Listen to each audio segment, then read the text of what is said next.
There's a new poll out from Public Affairs Council and Morning Consult.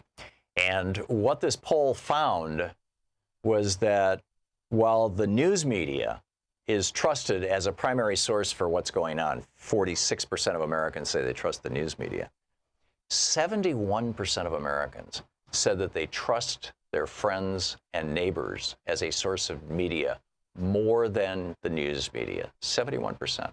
Now, what that means is that you, as a Free Speech TV viewer, are well informed on what's going on, far more so than the average person. So you have an opportunity now to be the news source for your friends, your neighbors, your family, whether it's on Facebook or talking to people at the store or your next door neighbors or whatever it may be. And you have an opportunity to let them know about this great news source here, Free Speech TV. Tell them how they can find it. You can go to freespeech.org. You can find all the places where people can watch Free Speech TV. Thank you.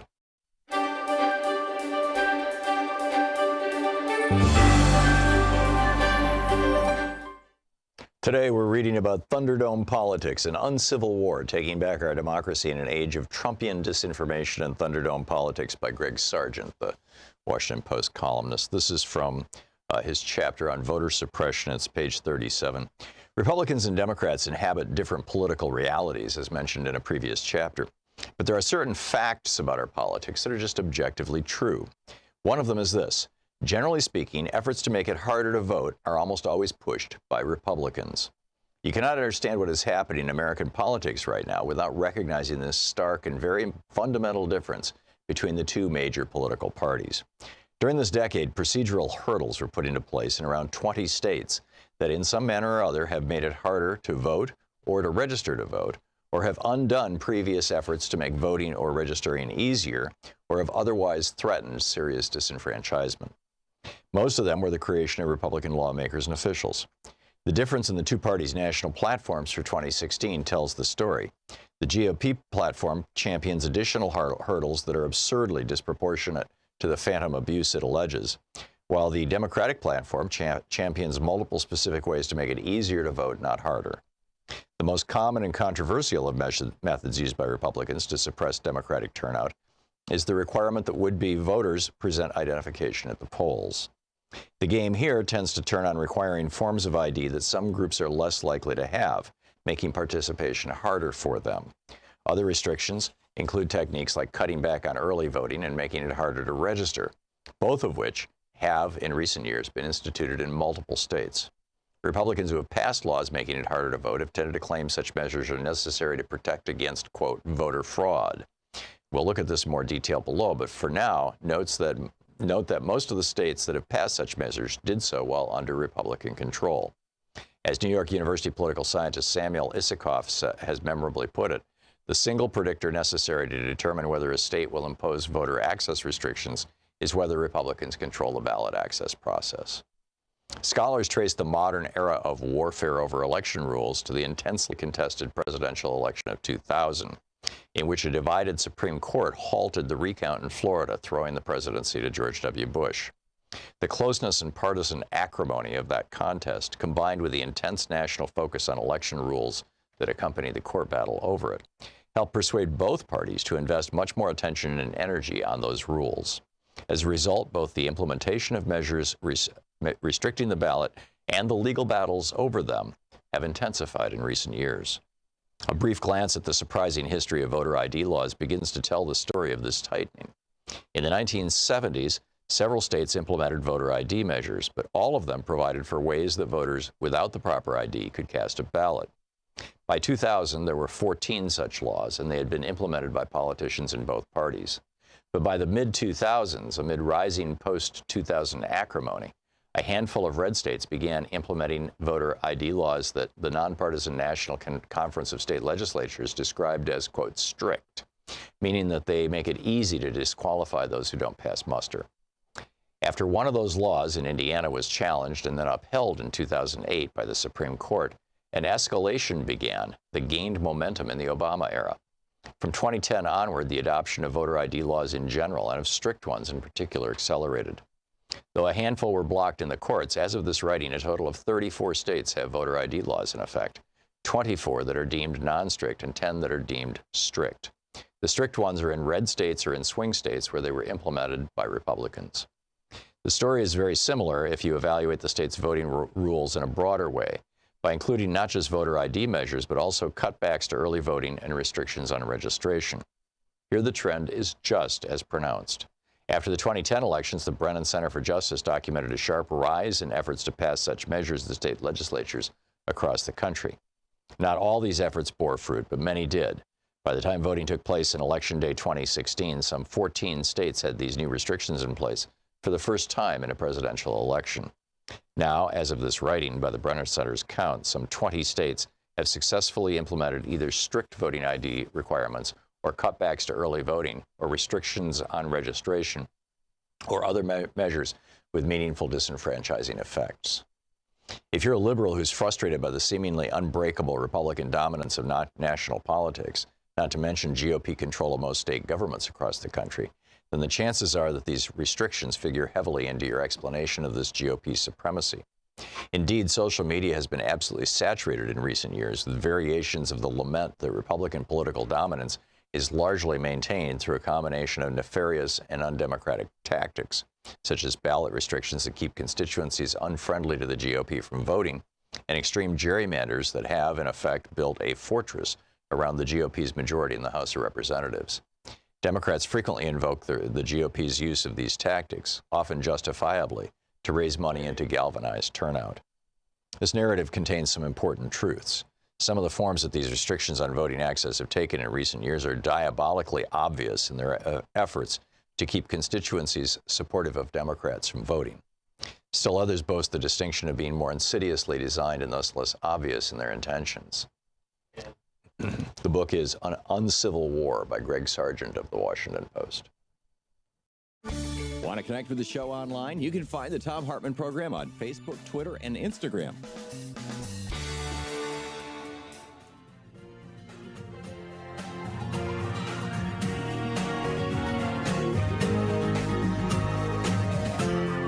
This is the Thom Hartmann Program.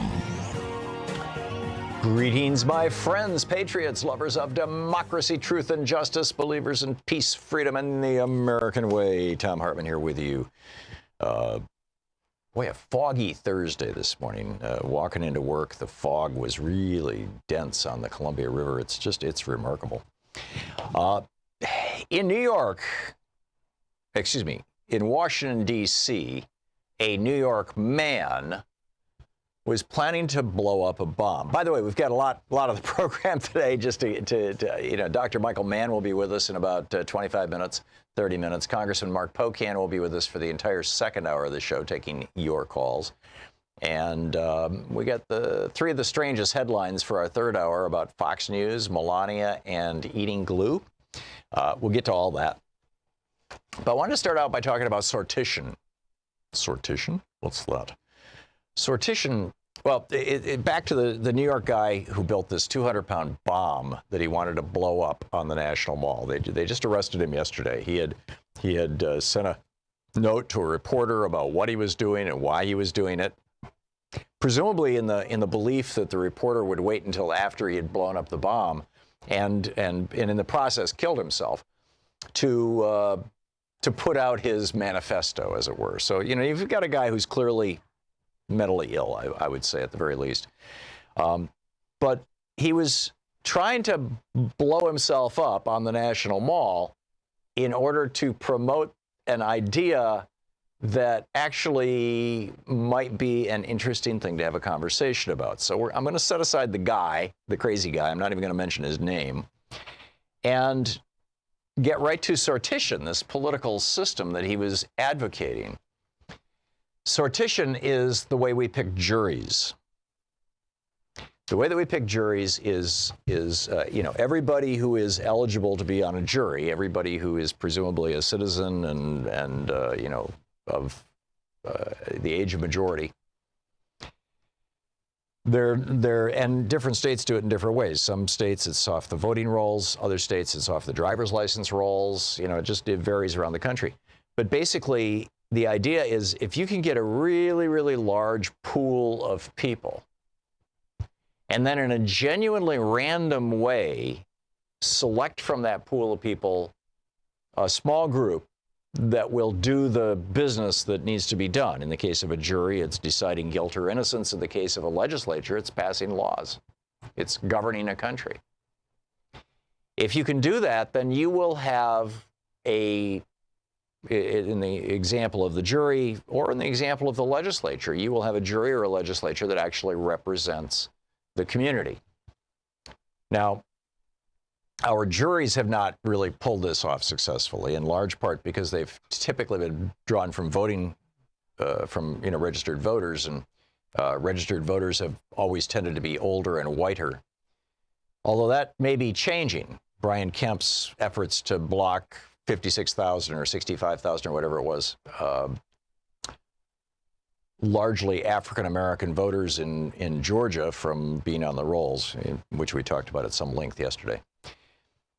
But, this is the deal. John Adams in 1776, he said that a representative assembly should be in miniature an exact portrait of the people at large. Now, of course, by people, he was referring to white men back then, but still, you get the point.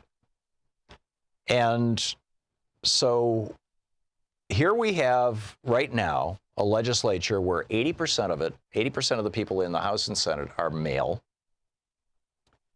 They spend 4 hours a day asking people for money. Michael Scholson wrote a great piece about this for the Daily Beast, some time ago. I think it was a few years ago.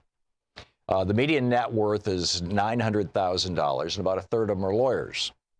Now that it doesn't even begin to resemble the American public, the American populace. So what if we simply put the names not of registered voters, but of all Americans over the age of, say, 25 into a computer that had a random, that had the ability to do a genuine random thing, and it pulled out 435 people and said, okay, here's your legislators. As your random sample gets larger, you tend to get closer and closer to a sample that actually mirrors the population. It's called the law of large numbers. And by the way, this is how ancient Athens did it. The polis was 6,000 people who were drawn by, they actually had a machine that got the names out in a way that couldn't be corrupted, which is kind of cool. And so if we did this, number one, you'd have a legislature that was 50-50 men and women right off the bat. Number two, they'd be less wealthy, less educated, and fewer white people. Number three, the members would not be beholden to any special interests. And only a few of them would be lawyers. Oh, and you'd have a lot more young people. Is sortition a system, basically, picking our legislators the same way we pick our juries? Is that an idea we should consider? It's kind of interesting. It's almost kind of cool, but on the one hand, on the other hand, really, I think you could build a strong case that the biggest problem that we have with our political system right now is money. The big cancer in our political system is money from the Kochs and these other billionaires, and they have just corrupted our political process. But what do you think? I mean, is this totally crazy? I mean, this is, keep in mind, the Athenian democracy is what we patterned our democracy after. It's why juries are the way they are. And this is how they did it. This is how the ancient Greeks did it. I don't know. I think it might be something, it'd be fascinating to see a state try this. But, this would require legislators to say, we're going to give up our own power, which is pretty unlikely. So anyhow, I wanted to share that with you. The Supreme Court, we now know what is happening on the Supreme Court as a consequence of Brett Kavanaugh being on it. There is, had Merrick Garland been on the court, everybody, all the observers of this are pretty sure this ruling would not have happened. But Tuesday of this week, the first day of the first session of the Supreme Court that Brett Kavanaugh is on, the court struck down a lower court ruling that had struck down a Republican law in North Dakota that made it nearly impossible for tens of thousands of Native Americans to vote in North Dakota. In North Dakota, because of the way mail delivery is handled and because of the way, you know, it's sovereign land versus you know, private land, and you know, is it part of the United States? Is it a sovereign nation? All this kind of stuff. For those reasons, principally, and because there's so much poverty, but you know, mostly actually it has to do with it being a reservation. Most people who live on the reservation in North Dakota, anyway, don't have a street address. They have a post office box. And, you know, we're talking about 70,000 North Dakotans, 20% of the turnout in a presidential election in North Dakota, 20% of the voters have a post office box as their address. So the Republicans passed a law saying that if you want to vote, you must have ID that has an actual physical address on it, not a post office box. It was just a very straightforward way of knocking 70,000 Native Americans off the voting rolls. And a lower court said, you know, this is racist crapola. You know, you can't do this. And the Supreme Court, in a split decision, again, had Merrick Garland been on the court, he would have struck this down. I mean, we know this from his record on the D.C. Circuit. But Brett Kavanaugh was like, oh, this is cool. And so with a one-vote majority, they blocked the lower court order that was blocking this law, and they put this Republican law into effect. So we have seen now the first bit of Brett Kavanaugh doing his thing. And it's obscene, in my opinion. This is just absolutely obscene. We have this massive Hurricane Michael, that just hit the Gulf Coast. It's now heading up through the Carolinas and Georgia and all that stuff, heading up toward D.C. and then New York. And in the path, one of the things a lot of us don't think about are the prisoners in the path. Now, prisons are probably not, you know, they're not built like trailer parks. They're not going to blow away, although apparently at least one prison has lost part of its roof. But the power goes down. I mean, yeah, they've got emergency generators because prisons are so electrified, you know, all the gates and locks and things. So, and they plan for hurricanes, obviously, because this is hurricane country. But, you know, it's still not a good thing or a good time. And there was an effort, you know, in fact, there was a phone banking effort yesterday or a couple of days ago to get them to move the prisoners, which they didn't do. We've been looking around.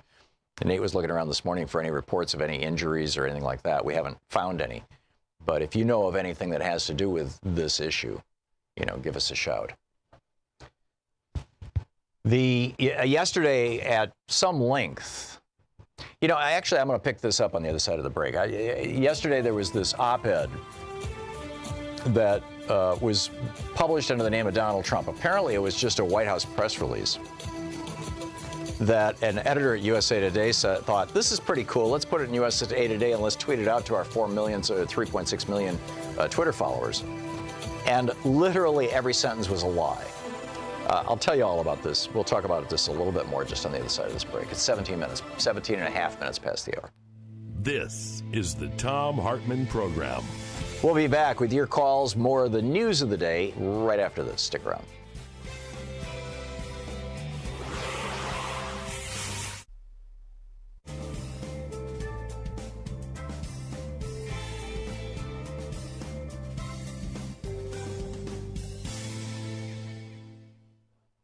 And welcome back. Carol in Monessen, Pennsylvania. Hey, Carol, thanks for watching Free Speech TV. You wanted to talk about sortition? Yeah. Hey, Dr. Tom, how are you doing? I am well. What's up? Good. I got my flu shot today. Oh, good. I got the one you recommended or that you had. Yeah. People need to ask questions when they go get their flu shot. They do, or any shot. You know, is it possible to get the single-dose vaccine that doesn't have the mercury in it? And is it possible to get a higher potency vaccine that doesn't have the adjuvant, the aluminum in it? Exactly. I wrote down what you said and took it with me. Yeah. Anyway, that's not why I called. I called about the sortition. The problem I have, what sets my hair on fire when I vote, excuse me, is I've never once in the congressional, in the midterm votes, I call them the congressional votes, I don't vote for the military-industrial complex. I don't vote for GE or the fossil fuel industry. I don't vote for David or Charles Koch, and yet that's who's making the policies of the people that I'm putting in there. And that just really aggravates me. And if we don't get the money out of this, I don't think that even sortition would work, because poor people or average people can be bribed as well as the wealthy people. Yeah. I've been thinking about this a lot, Carol, and it seems to me that the only way that I can see, and this is kind of roundabout and convoluted, we've got to knock down the 1976 Buckley versus Vallejo decision that for the first time in American history said, money in politics is the same thing as free speech and it's protected by the Constitution. And the only way, there's only two ways to do that, that I know of that are actually, functional, useful, effective, have been done in the past. And the first is to have the composition of the Supreme Court change so that they strike that down. We missed that opportunity in 2000. Had George W. Bush not been given the White House by the Supreme Court, and had Donald Trump not been given the White House by the Russians, we would right now have a 7-2 liberal majority on the court. And odds are they would have struck that down, but we don't have that. And the second way is by a constitutional amendment, which is even more unlikely. So what I'm proposing, what I'm suggesting, is that the next time Democrats take the White House, the House, and the Senate, they should pass a law expanding the size of the Supreme Court, adding 2 or 4 new justices. The Democratic president should immediately appoint those justices with the idea, just like Trump appointed Kavanaugh and Gorsuch with the idea that he'd overturn Roe v. Wade. In this case, it would be with the idea that they will overturn the Buckley decision in Citizens United. They overturn those decisions, and then Congress can pass laws limiting money in politics, which I believe Congress would actually be enthusiastic about doing. And boom, damage undone. But what we're seeing now, what we're seeing now, for example, you take someone as nice as Beto O'Rourke in Texas. But now all the October surprise money has been rolling in. Yep.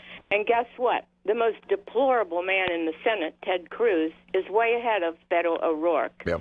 I mean, things like that just really make my previously red hair go on fire. There you go. Carol, thanks for the call. We're hitting a break here, but thank you very much. Yeah, I don't think sortition is going to solve that problem, and it's pretty unlikely to become law, but it's a fascinating thing to know about and think about.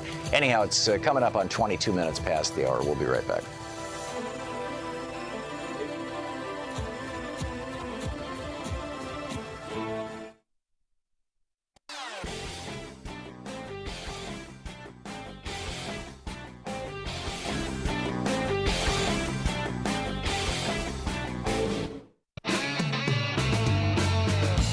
Welcome back. 22 minutes, 15 seconds past the hour. Thom Hartmann here with you. So if we had sortition and your number came up to serve in the legislature, would you do it?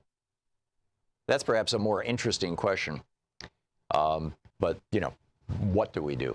Okay, I was talking about Trump's USA Today op-ed yesterday, and in the second or third hour of our program, I literally went through and I read every sentence on the air and rebutted it on the air. Nobody else, to the best of my knowledge, was talking about this. I was flipped out. I mean, I was just like, how can USA Today publish and promote a, quote, op-ed by Donald Trump that literally is filled with lies? I mean, every single sentence, I was able to rebut the lies in this thing. And I was so pleased this morning to see in the Washington Post, the fact checker, Glenn Kessler's fact checker, the opening sentence kind of says it all. President Trump wrote an opinion article for USA Today on October 10th regarding proposals to expand Medicare to all Americans, known as Medicare for All, in which almost every sentence contained a misleading statement or a falsehood. Now, USA Today is the largest newspaper in America. What the hell is the largest newspaper in America doing, publishing an op-ed by a pathological liar in which literally every sentence is a lie or implies a lie? Literally every sentence. What the hell is going on over at Gannett? I would love to know, where did this come from? Who put this thing, in the newspaper? Whose idea was this? How is it that when the White House, this was apparently, one of the stories I've heard, and I've been looking for the link to this in the documentation on it, I've been unable to find it. But one of the stories that I heard is that this was actually a press release that was sent out to the media that some eager beaver editor at USA Today looked at and said, oh, this is cool, look at this. Let's see if we can put Donald Trump's name on this and publish this. And they contacted the White House, and the White House said, sure, go for it, and boom, there it is. But, if I was a reporter, and I'm not, I'm an opinion person, right? This show is not news. We talk about the news. But you're getting my take on it, and I'm getting your take on it, and it's more like a national town hall. But, I was a reporter at one point in time. For 7 years, I was a reporter in Lansing, Michigan for WITL, AM and FM. And I can tell you, and we also published a trade industry magazine, Terry O'Connor and I did for a couple of years. I can tell you that back in the days when I was actually doing journalism, if a political party or a politician, or in the case, I was in Lansing, Michigan, so if Jerry Graves, the mayor, I think he was the mayor for the entire time I was working at Whittle, or the governor, were to send out a press release to my radio station or to our trade publication, to our newspaper, that was literally filled with lies, that would be the story, right? The story would be, look at this, the mayor's office just sent out a press release that's got 27 lies in it. What the hell is going on in the mayor's office? That would have been the story. So how is it that USA Today gets this literally pack of lies, and the Washington Post now has pointed this out, literally gets a pack of lies, or a stack of lies, I guess you could call it. And instead of running an article about, isn't it insane that the White House is sending out news releases filled with lies? Instead of writing that story, which would actually be reporting, USA Today publishes these lies under Donald Trump's name as an op-ed. I mean, this scares me more than a whole lot of things that have happened in the recent past. This is Weimar Republic kind of stuff. This is when the press becomes the lapdog of the government, of the leadership of the government. Now, I know that we've got this with Fox News. We've had this with Fox News now ever since Fox News was created. Fox News was created by billionaire Rupert Murdoch, the same reason that he created much of the press that he owns in Australia and in the United Kingdom, to promote his own political viewpoint, to promote the political and economic interests of the billionaire class. That's why Rupert Murdoch did this. And it's obvious to anybody who looks at it. But USA Today and Gannett pretend to be news. So when the White House sends them a bunch of lies, why don't they write a story about how, gee, the White House sent us a bunch of lies? You're listening to the Thom Hartmann Program. Call 202-808-9925. What am I missing here? Or is our free press going the way of the Italian fascists in 34?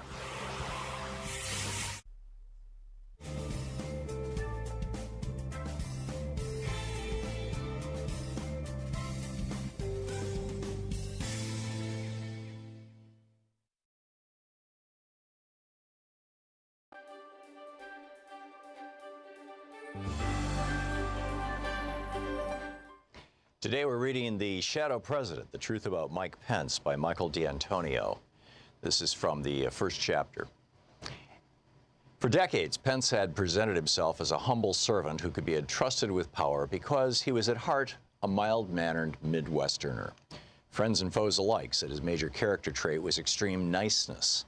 When given the opportunity, Pence described himself as a true Hoosier, son of Indiana, who was a Christian, a conservative, and a Republican in that order. This is how he had introduced himself to the country at the Republican National Convention 6 months earlier. The list contrasted with the usual pledge politicians make to put country first. This is what President Obama did after the 2016 election when he said, "We are not Democrats first, we are not Republicans first, we are Americans first." The vice president's self-declared identity revealed both his priorities and the source of his power. For 30 years, he had helped lead the Republican Party into a closer alliance with preachers who were turning evangelical Christianity from a religion into a political crusade that engaged in a culture war with non-believers. The aim of many was to destroy abortion rights, roll back the equality gained by gay citizens, and prepare the nation for the second coming of Christ. Pence and others used martial metaphors and considered themselves warriors of the Christian right, both besieged and called upon to fight. Quote, "Those who would have us ignore the battle being fought over life, marriage, and religious liberty have forgotten the lessons of history," said Pence in 2010. "America's darkest moments have come when economic arguments trumped moral principles." Pence's allies in his war included hugely wealthy donors who, despite their vast wealth accumulated at a time of historic inequality, also posed as victims. As libertarians in the mold of Ayn Rand's cardboard characters, they felt inhibited in the pursuit of even greater riches by a government that imposed foolish regulations and would redistribute their wealth to the supposedly indolent poor. Starting with this perspective, they denied the science behind environmental protection, demanded tax cuts for themselves, and insisted on massive reductions in programs serving anyone who wasn't rich. The victimhood claimed by both the libertarians and the Christian right permitted the construction of an alternative reality that denied their own power and masked their ambition to make politics and culture conform to an ideology that included white Christian supremacy and predatory capitalism. It also denied the progress they had made in their construction of their own political might. With his oath of office, Vice President Pence became both the free marketer's hero and the most successful Christian supremacist in American history. Most of Pence's life had been preparation for this moment, and possibly one more. His lifelong goal, set when he was a boy, was the Oval Office itself. Remarkably, he had reached this point by tying his fate to Donald J. Trump, a man whose immorality in the form of lying, cheating, and deceiving in every aspect of his life, from his marriage to his businesses, had made him a living exemplar of everything that Christianity and conservatism abhorred. However, this record also suggested that Pence was more likely to assume the highest office in the land than most vice presidents who had come before. To put it bluntly, Trump was vulnerable to impeachment. If this occurred, Pence would see the hand of God at work in his elevation to the presidency. In the meantime, he would wait and watch. On Inauguration Day, with Pence looking on, a slightly stooped Donald Trump stepped forward when it was his turn to face the Chief Justice of the United States Supreme Court, John Roberts. Beside Trump stood his wife, Melania, the former fashion model, who held two Bibles, Lincoln's and Trump's own. At the stroke of noon, the president-elect raised his right hand and placed his left on the Bibles. As he did this, Trump's family members and hundreds of political and government figures strained to see the moment. Trump and Pence were a study in contrast. At age 58, Pence appeared trim, perhaps even athletic, and could have passed for a man 10 years younger. His jacket was neatly buttoned, his hands were clasped at his waist, and his smooth face was set in a half smile. Mere feet away, in sum, he resembled a small-town pastor, or maybe even a funeral director. Mere feet away, a stern-faced 70-year-old Trump stood with his coat hanging open like a caftan to reveal a long red necktie. Despite much cosmetic intervention, he looked old and tired. At the conclusion of the presidential oath, which had been voiced by 44 presidents before him, Trump said the words, "So help me God," and accepted the congratulations of those closest to him with a thin-lipped, toothless grin. He then delivered a 15-minute speech replete with distortions and falsehoods that were his trademark. He declared that America was awash with crime and despair and under constant attack. "This American carnage stops right here and stops right now," said Trump. It was the most remembered phrase of the address. "That was some weird S-word," former President George W. Bush was heard to remark as he left the inaugural stand. Weird was the mildest word that one could attach to the 45th President of the United States as he launched an administration that would be stained by scandal and corruption so broad it defied a citizen's ability to grasp. Cronyism, secrecy, and nepotism would flourish. Presidential lies, daily cataloged by the Washington Post and others, would come at the rate of more than 150 per month. From the moment of his oath, Mike Pence, the vice president, faced the historic, some would say daunting, challenge of dealing with an erratic and undisciplined commander-in-chief. The book, The Shadow President, The Truth About Mike Pence. Want to connect with the show online? You can find the Thom Hartmann Program on Facebook, Twitter, and Instagram.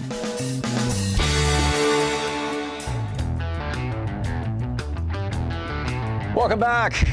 On the line with us, our old friend Dr. Michael Mann, the Distinguished Professor of Meteorology and Director of the Earth Systems Science Center at Penn State University, author of several books, including The Madhouse Effect, How Climate Change Denial is Threatening Our Planet, Destroying Our Politics, and Driving Us Crazy. He's the inventor of the hockey stick, that giant lurch up in carbon dioxide that Al Gore, that made Al Gore famous. This is the guy who actually invented the concept. You can tweet him at Michael E. Mann. His website, Michael Mann with two N's, MANN.net. Dr. Mann, welcome back to the program. Thanks, Tom. Always good to be with you. So the IPCC, in response to a query, this wasn't their normal 5-year report. This was in response to an inquiry from some of these island nations that are looking at the possibility of extinction, essentially, vanishing under the waters. Asked them, is this goal of keeping temperatures below, 2 degrees was the original Celsius? Originally 2 degrees Celsius, and this they're looking at an even lower target here, right, of 1.5. Right. Yep. Right. So they said, what would the consequences be if we lowered the goal? And this whole new bunch of research in the last couple of years came out, and it's kind of head exploding. Tell us summarize it for us, please. Sure. Well, there are a lot of reasons to believe that 2 degrees Celsius warming of the planet is a whole lot worse than 1.5 degrees Celsius, which is a whole lot worse than the 1 degree Celsius we've already warmed. And the issue here really has to do, for example, with how close are we to the collapse of substantial parts of the major ice sheets, the West Antarctic ice sheet, the Greenland ice sheet. If those ice sheets continue to lose ice, as they have been doing, then it may be indeed too late for many of these low-lying island nations. The amount of sea level rise that we'll see over the next several decades will literally submerge some of these islands. So they have reason to be worried about any additional warming. And whereas 2 degrees Celsius warming is the target that has largely been adopted in these discussions for defining dangerous interference with the climate, for these low-lying island nations, 1.5 degrees Celsius is catastrophic.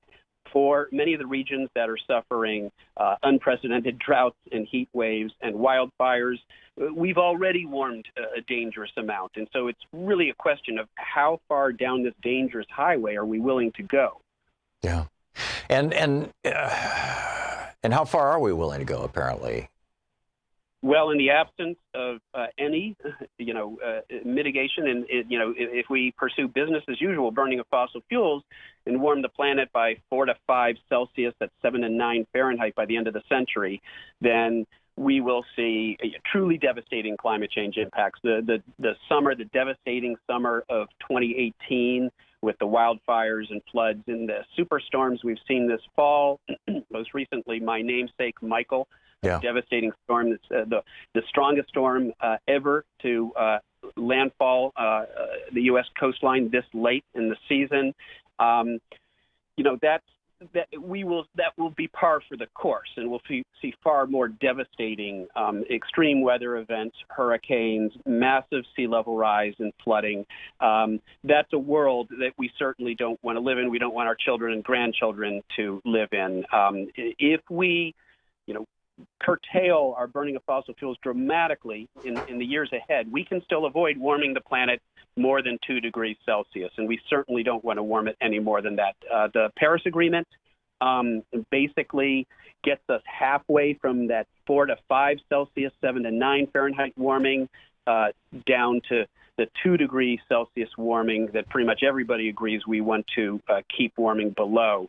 The Paris Agreement commitments get us about halfway there. That means we still have work to do.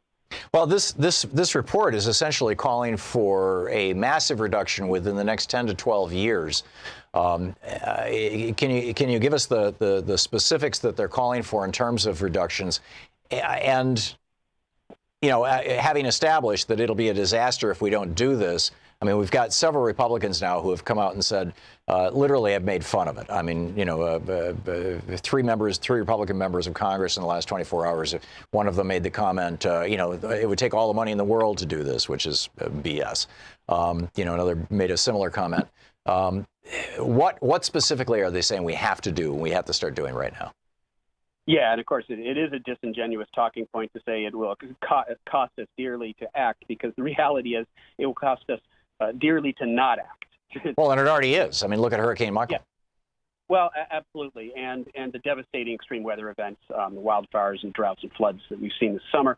Already, the cost of inaction is so much greater than the cost of actually taking action, and so that is a disingenuous talking point, and it's predictable. The forces of denial are out in force, trying to distract the public and policymakers in the wake of this devastating new IPCC report. And here's the irony, Tom.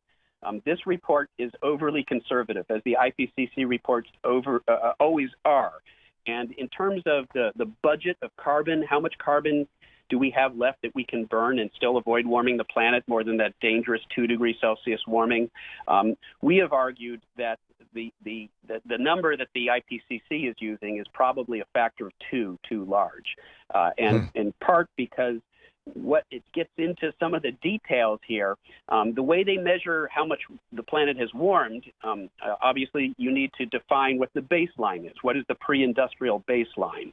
Now, they use the late 1800s to define the pre-industrial baseline, but the globe had already warmed several tenths of a degree Celsius in response to greenhouse gas emissions that occurred before the late 19th century. So if you use a more realistic definition of what was the pre-industrial climate, we're actually even closer to 2 degrees Celsius, and we have even less carbon that we can afford to burn. So what do the numbers say? We've got to bring our carbon emissions down by between 5 and 10% a year over the next 2 decades, and basically bring them down to zero if we're going to avoid warming the planet more than that dangerous 2 degrees Celsius warming. Right. And this, by the way, would create millions of jobs. I mean, it would be an explosion for the clean energy industry, rebuilding our power grids, solarizing every house in the world. It would be such an incredible economic opportunity. But the fossil fuel barons would take a hit. The billionaires, the Koch brothers, the stockholders of ExxonMobil and whatnot, they would all take a hit. And, therefore, they're fighting it tooth and nail. It's just absolutely bizarre. Yeah, no, I mean, the great lie, has been that we can't make this transition. It'll hurt the economy. When in fact the rest of the world has moved on. The rest of the world is moving on. They recognize that the future of the global economy is in renewable energy, and the more we continue to remain fixated on fossil fuels, the farther we as a nation fall behind the rest of the world. And you're right. There's some coal barons and fossil fuel companies that stand to profit the longer we stay addicted to fossil fuels, but the rest of us and the planet lose out. Right. Let's talk for a moment about the actual impacts of this. I have been accused of having my hair on fire around these issues in the past, particularly when I talk about mass extinctions, the revisiting the Permian.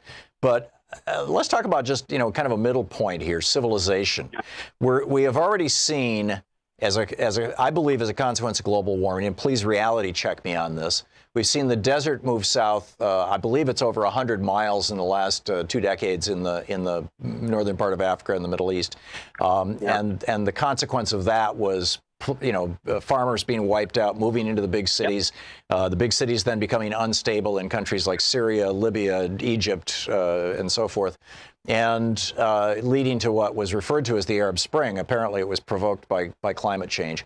Then you've got all these refugees flowing into Europe at a rate that is difficult for the Europeans to assimilate, which is producing a right-wing backlash. So now we've had several governments in Europe, Poland, Hungary, Italy may be on the edge of this, basically flipping from democracy to strongman autocracy, rejecting democracy.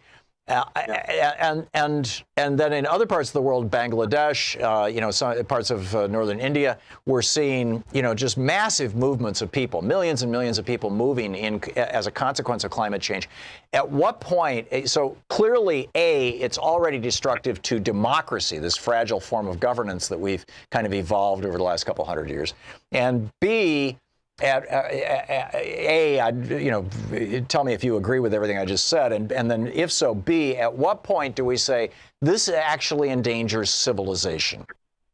Yeah, well, these granola-chewing radicals known as the Pentagon and four-star generals, our national security community, they are firmly on record in terms of the threat that they see in climate change. They describe it as a threat multiplier. It takes existing competition for diminishing resources, and it increases that competition, and it creates conflict. And you can connect the dots between this epic drought in Syria and the terrorist organization ISIS that arose in that atmosphere of conflict and instability.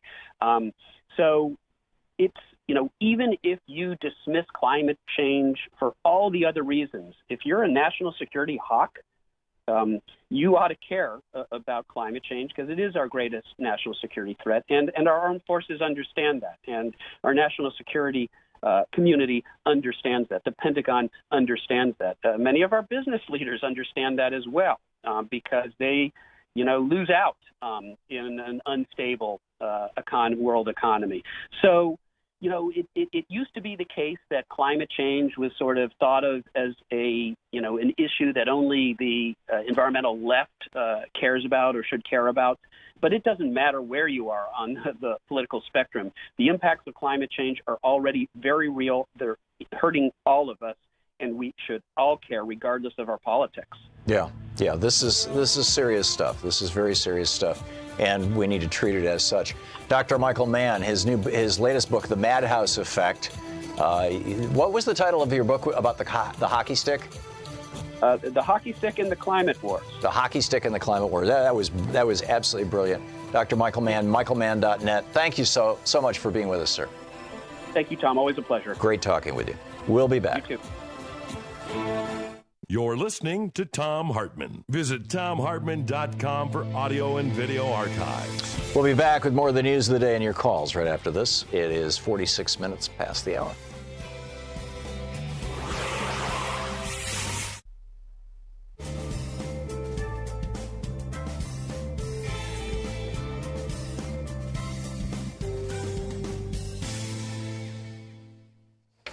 And welcome back.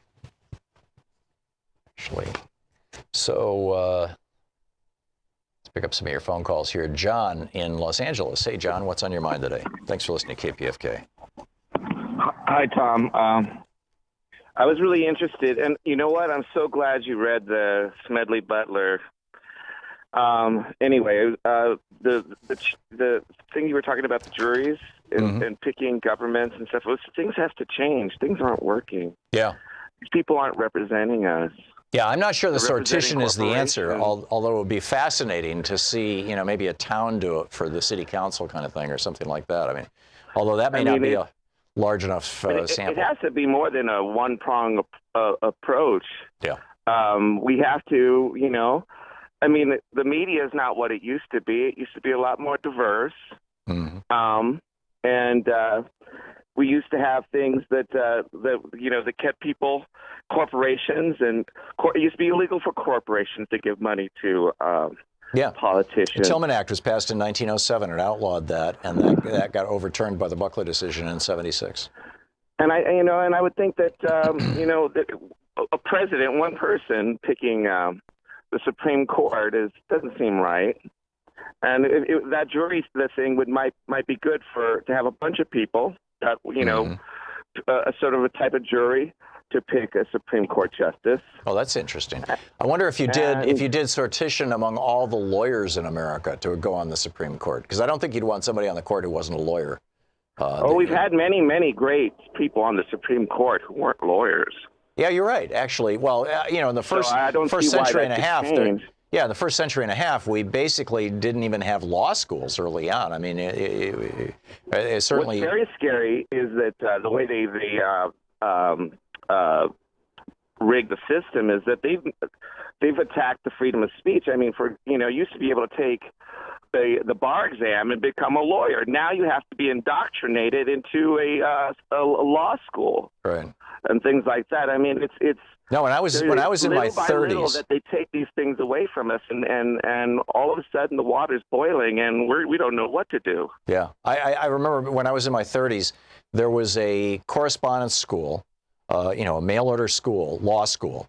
And if you took their course, actually you didn't even have to take their course, but their sales pitch was the California bar and the DC bar both do not, at that point in time, I'm sure the law has changed since then, but at that point in time, both of those whatever you call them, jurisdictions, did not require you to graduate from law school. They only required you to pass the bar exam.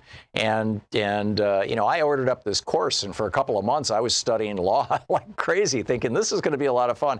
And then it just, I got busy and it got overwhelming, and I just gave up on it. I was also running a business at the time in Atlanta, in Atlanta.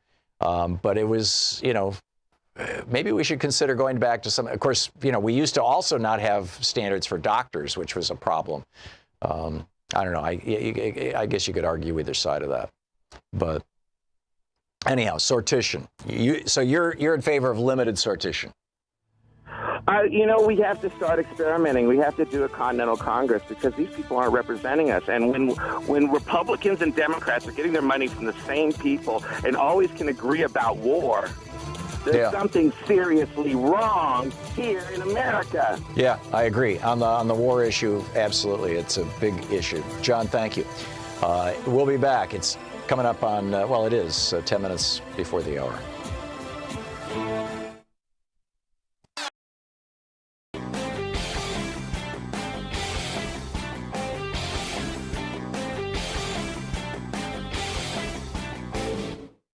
There was a new poll out from Public Affairs Council and Morning Consult. And what this poll found was that while the news media is trusted as a primary source for what's going on, 46% of Americans say they trust the news media, 71% of Americans said that they trust their friends and neighbors as a source of media more than the news media, 71%. Now, what that means is that you, as a Free Speech TV viewer, are well informed on what's going on, far more so than the average person. So you have an opportunity now to be the news source for your friends, your neighbors, your family, whether it's on Facebook or talking to people at the store or your next door neighbors or whatever it may be. And you have an opportunity to let them know about this great news source here. Free Speech TV. Tell them how they can find it. You can go to freespeech.org. You can find all the places where people can watch Free Speech TV. Thank you. Want to connect with the show online? You can find the Thom Hartmann Program on Facebook, Twitter, and Instagram. Boy, what a day. What a day. What an enormous amount of stuff going on. Tony in Huntsville, Alabama. Hey, Tony, what's on your mind? Hi, Tom. How you doing? I'm well. I was What's up? trying to catch the beginning of your rant, which I hate missing it because I love the show and I always catch that beginning of your rant. I'm not really sure what the definition of what is it, sortition? Sortition, yeah. It's basically it's how juries work. So juries work by sortition. It's you take a large pool of citizens, the largest possible pool, and you randomly select people from it, and you get a representative slice of the larger population. Okay, let me ask you this. This may be a little off topic, but I think it kind of fits in. Let's say you had a bunch of felons or inmates or guys who, like me, who don't have representation but pay taxes, and they wanted to get a pardon, and they volunteered themselves to the city, local, municipal government as staffers, as a way to get a pardon and get their voting rights back. Would you say that that would be about the same as a public official Somebody just working, volunteering. Don't give us a reduced rate, but we're basically paying back because remember, it's XYZ versus the people. Right. So we're paying the people back by representing the people and at a reduced level as somebody's staffer. You're in Alabama. You're in Huntsville, Alabama. Alabama is one of a few states. It's a minority of states. It's principally the Old South, where if you committed a felony and you have served your time, you're off parole or probation, you're now back in society as a full member of society. In most of the states in the United States, your right to vote is restored. In Alabama, in Florida, in a few other southern states, that right is gone for the rest of your life. That is wrong, in my opinion. So, how rather than trying to figure out a way for ex-felons to work their way back to having voting rights and being full members of society, we need to change those laws. And so I would say, rather than arguing should we allow ex-felons to use voluntary service as a way of earning their citizenship, I would say they already earned their citizenship back by serving their time. Absolutely, and working for absolutely free in the prison system. We did everything from the administrative work to running the kitchens, I was a captain's runner, which means I had all of his major paperwork. I did everything, all the filing except for his signature. It was the only thing I didn't have the power to do. But when you have that kind of experience, they take it all from you when you get out because you can't get a job. But the whole point is, we have no representation at all, and we're tens of thousands of people. You're right. Tens of thousands. Yeah, you're absolutely right. And the further south you go in America, the higher those numbers get. Tony, thanks for the call. This is something we all need to commit ourselves to. And, to ending felon disenfranchisement. Ivan in Grand Rapids, Michigan, listening on 95.3 FM, one of our Pacifica affiliates there. Hey, Ivan, what's up? Hi. I was just wondering what you thought of whether the profit motive of capitalism would survive global warming or not. Well, it's the profit motive of capitalism that is causing global warming, unfortunately. Well, that's what I was thinking. And do we need to start talking about alternatives to capitalism right now? Because it doesn't seem to be working. Yeah. I think that conversation is one we've been having for a long, long time. And certainly we've been having it in a big way since the 1860s when Karl Marx published Das Kapital, or Kapital. And then Marx and Engels, the Communist Manifesto a few years later. That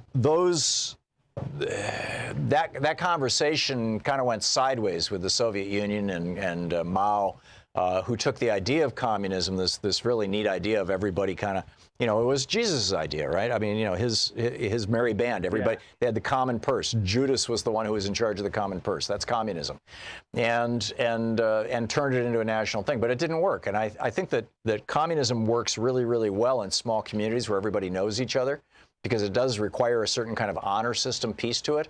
But when it's possible for people to be anonymous, communism starts to break down. The question of capitalism is, can capitalism be used to undo the damage of capitalism? I mean, that was the whole idea of cap and trade. And cap and trade actually successfully worked to stop sulfur dioxide emissions. And it was George Herbert Walker Bush who got that legislation passed, the cap and trade on sulfur dioxide. And, we could do that. We could do cap and trade. In fact, several European nations have already done this with carbon dioxide. I think a carbon tax is a much more straightforward way to do it. But I don't see capitalism going away any day soon, Ivan, as much as I would like it to. You're listening to Thom Hartmann. From UN.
today is Cyber War, How Russian Hackers and Trolls Helped Elect a President by Kathleen Hall Jamieson.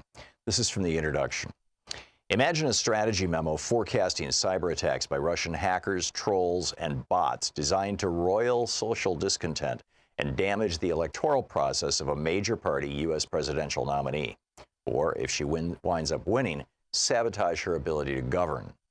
Guaranteed payoff, no fingerprints, no keystroke record, no contrails in the cloud. To ensure that Americans would believe that disparaging messages about her were made in the U.S., use Bitcoin to buy space and set up virtual private networks on American servers. Distribute hacked content stolen from the accounts of her staff and associates through an intermediary, WikiLeaks. Use identity theft, stolen social security numbers, and appropriated IDs to circumvent Facebook and PayPal's demand for actual names, birth dates, and addresses. On platforms such as Instagram and Twitter, register under assumed names. Diffuse and amplify your attack and advocacy through posts on Facebook, tweets and retweets on Twitter, videos on YouTube, reporting and commentary on RT, blogging on Tumblr, news sharing on Reddit, and viral memes and jokes on 9gag. Add to the mix a video game called Hiltendo, in which a missile-trading Clinton figure vaporizes classified emails sought by the FBI. Employ online agitators and bots to upvote posts from imposter websites such as blackmattersus.com to the top of such subreddits as r/TheDonald and r/Hillary for Prison. Drive content to trend. To maximize the impact of your handiwork, use data analytics and search engine maximization tools built into social media platforms. To test and fuel doubts about the security of U.S. voter information, hack the electoral systems of the states. And throughout the primary and general election season, seed the notion that if Hillary Clinton were to win, she would have done so by rigging the election, an outcome that would repay her assaults on the legitimacy of their leader's presidency with doubts about her own. Were she instead to lose, she would no longer be a thistle in the toned torso of the hackers and trolls' boss's likely boss. Every result but one produces a desirable outcome for the Kremlin. Outcome 1, Clinton is off the international stage. Outcome 2, she wins but can't govern effectively. Outcome 3, the former Secretary of State is elected and the country simply moves on, but the sabotage nonetheless has magnified cultural tensions and functions as a pilot from which to birth later success, perhaps when she runs for a second term. The only eventuality that damages the Russian cyber soldiers and their commander-in-chief is the fourth, in which, in real time, the cyber attackers are unmasked by a vigilant intelligence community, condemned by those in both major political parties and around the world, characterized by the media as spies and saboteurs. The Russian message is blocked or labeled as Russian propaganda, and when included in media accounts, the stolen content is relentlessly tied to its Russian origins and sources. None of that, however, happened. Instead, to the surprise of the Russian masterminds, as well as both Hillary Clinton and Donald Trump, he won the Electoral College, and with it a 4-year claim on 1600 Pennsylvania Avenue. Although countrywide she bested him by almost 2.9 million votes, he unexpectedly captured an Electoral College majority by running the table. By the end of the evening of November 8th, Florida, as well as Wisconsin, Michigan, and Pennsylvania were in his column. The ways in which Russian hacking and social media messaging altered the content of the electoral dialogue and thus contributed to Donald Trump's victory are the subjects of this book. To begin my exploration, this overview chapter will highlight key findings of the U.S. intelligence community, preview my focus on the hackers and trolls and the synergy between them, justify casting the Russian machinations as acts of cyber war, outline ways in which susceptibilities in our system of government and media structures magnified their effect, and note 5 presuppositions that will shape my analysis of the Russian trolls' work, and one that will guide my study of the effects of the hackers. Forming the backdrop for my inquiry are 3 reports on the Russian intervention in the 2016 presidential election. The October 7, 2016 statement jointly issued by the Department of Homeland Security and the Office of the Director of National Intelligence on Election Security. The January 2017 conclusion of the U.S. intelligence agencies, CIA, FBI, NSA, and the February 2018 Robert Mueller indictment of 13 of the Russians allegedly behind the social media intrusions. On a day that will live in campaign lore, as much for what didn't happen as what did, more on that in a moment, the first of the 3 revealed the following. The U.S. intelligence community is confident that the Russian government directed the recent compromises of email from U.S. persons and institutions, including the U.S. political organizations. The recent disclosures of alleged hacked emails on sites like DCLeaks.com and WikiLeaks and by the Guccifer 2.0 online persona are consistent with the methods and motives of Russian-directed efforts. These thefts and disclosures were intended to interfere with the U.S. election process. Such activity is not new to Moscow. The Russians have used similar tactics and techniques across Europe and Eurasia, for example, to affect public opinion there. We believe, based on the scope and sensitivity of these efforts, that only Russia's senior-most officials could have authorized these activities. That's from the report. The next report put a name to one of those senior-most officials and specified an intended beneficiary, Donald Trump. Cyber War is the book. There was a new poll out from Public Affairs Council and Morning Consult. And what this poll found was that while the news media is trusted as a primary source for what's going on, 46% of Americans say they trust the news media, 71% of Americans said that they trust their friends and neighbors as a source of media more than the news media, 71%. Now, what that means is that you, as a Free Speech TV viewer, are well informed on what's going on, far more so than the average person. So you have an opportunity now to be the news source for your friends, your neighbors, your family, whether it's on Facebook or talking to people at the store or your next door neighbors or whatever it may be. And you have an opportunity to let them know about this great news source here, Free Speech TV. Tell them how they can find it. You can go to freespeech.org. You can find all the places where people can watch Free Speech TV. Thank you. Want to connect with the show online? You can find the Thom Hartmann Program on Facebook, Twitter, and Instagram.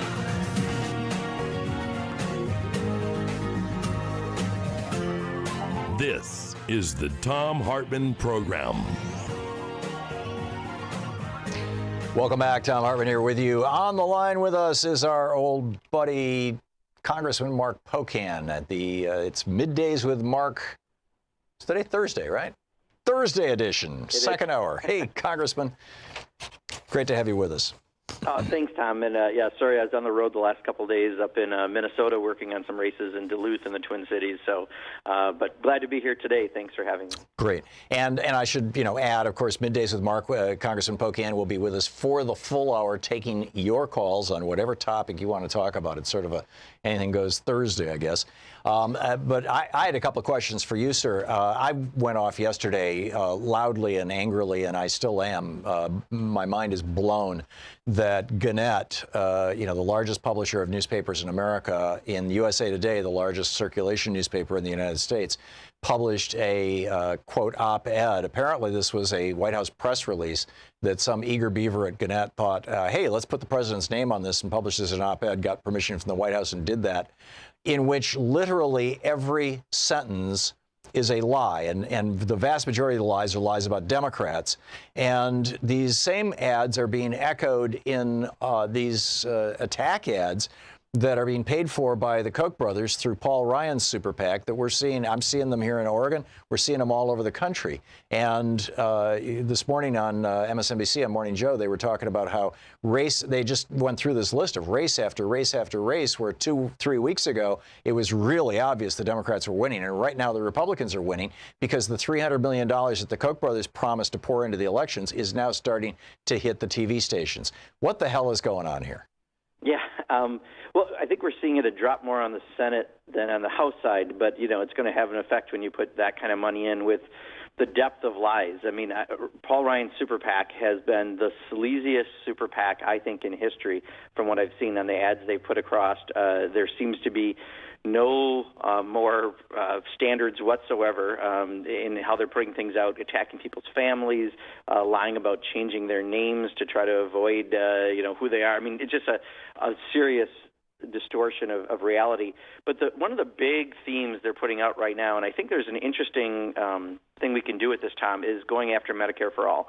They're putting out a crazy large price tag, trying to claim that it does a whole bunch of things. And as you said, there have been a number of articles breaking down line by line in Donald Trump's column about the distortions and lies he put about explaining that. But I look at it two ways. One, Reuters had a poll about a month ago where 70% of the people in the country support Medicare for all, including 52% of Republicans. I think they're trying to do a little pushback because they realize this is a popular idea. But two, I was just on a call today, and I talked to some of the progressive organizations that we work with as Progressive Caucus members, and what they said is, a lot of these districts where they're running these ads, people are going to win, and we're going to be able to show that whether you support Medicare for all or not, they're going to accuse you of it, but you're still going to win because the public wants this. And there may be actually a real silver lining to this because we're able to show people that Medicare for all is not a fringe issue or a dangerous issue, but it's actually the mainstream of where the public is. And I think we can use it effectively towards the next session in that regard. So I think it's a huge miscalculation they put out there. But, again, the bigger the lie, the more money they can put behind it is what they're doing right now in campaigns across the country. Remarkable. And, excuse me, and finally, before we start picking up phone calls, the Congressional Progressive Caucus, you guys have big plans. You've been fundraising for this Progressive Center. Tell us about this. Yeah, so, on the outside, on the 501c3 side, the nonprofit side, we've been working for about a year and a half in changing bylaws, the board of directors, the name of the organization, and for the last 4 months raising $1.5 million, which was our kickoff amount, to hire an executive director. We want to have a staff on the outside to work with the Progressive Caucus members and the progressive groups around the country to really connect all those great ideas and all the energy in the progressive movement with progressives in Congress where we can actually actualize the change. So we're going to have a couple policy people, a couple outreach people working with the national progressive groups, communication staff, an executive director, development director, full-time fellows going in some of the key members' offices, because if we take the majority, we have 13 members of our caucus poised to be committee chairs and 30 poised to be subcommittee chairs, which means we're in a position to govern in many ways. A lot of progressives. And we're also trying to diversify the staff. We got a whole bunch of goals, but the good news is this has become a reality. This is kind of taking the old Democratic study group that existed pre-Newt Gingrich. He got rid of it, giving it a redo for 2018, 2019, and we're going to be ready to hit the ground running in January with this so we can actually actualize progressive policy change. So we're really proud to announce it. Pramila Jayapal from Seattle and I have been leading the effort, and we're very excited about the possibilities it's going to have. That's spectacular. Is there any call for action to, average citizens, voters? Are you reaching out to the public for fundraising, or is this just a, hey, heads up? I think it's a heads up because at this point we literally are hiring the executive director. We wanted to show how serious we were by having pre-funding for a year in the bank before we even put the position out. So we're hiring up right now, hopefully being in place by January. We will do grassroots fundraising down the road. At this point it's been from foundations, unions, and some individuals who've written some fairly decent-sized checks. But we're going to be opening it up probably in the next several months as we get the staff hired. But we're just very excited to let people know that the progressives are ready to hit the ground running in January, so it should be a good session. That is spectacular. So let's pick up some phone calls here. Sure. Emily in Bullhead City, Arizona. You're on the air with Congressman Mark Pocan. Emily. Hi. I have an interesting take on this article that came out in USA Today. Mm-hmm. And to me, they put it out at the same time that the early voting started to catch all these people going to vote early voting. To get them to just vote straight Republican. That makes sense. Congressman, your thoughts? Yeah, I mean, so we have rolling voting dates in a few states, but you're right. There was a mass that kind of hit right now. I think this is a bigger strategy for them, that they're desperate. When you look at the campaigns they're running through Paul Ryan's Super PAC, almost none of them are on issues. They're not talking really about health care. They're not talking about good-paying jobs or infrastructure. They're not talking about the culture of corruption in Washington. They talk about personal attacks and going after people's families and arrests they may have had when they were 18 or 20 years old. And I think, this is something where they're trying to get into the policy arena to put something to scare people. But unfortunately, people are already scared that they're going to lose their health care, and that's why 70% of the people support a Medicare for all concept. So I think they're way behind, and this is kind of trying to give them some ability to talk about health care in a very obviously manipulated way, since 52% of Republicans also supported Medicare for All in that Reuters poll. They know they're in trouble, and they're trying to put out deceit and lies, but I don't think they're going to succeed, and I think we just have to be willing to stand up and explain this and show that the American people really support this issue.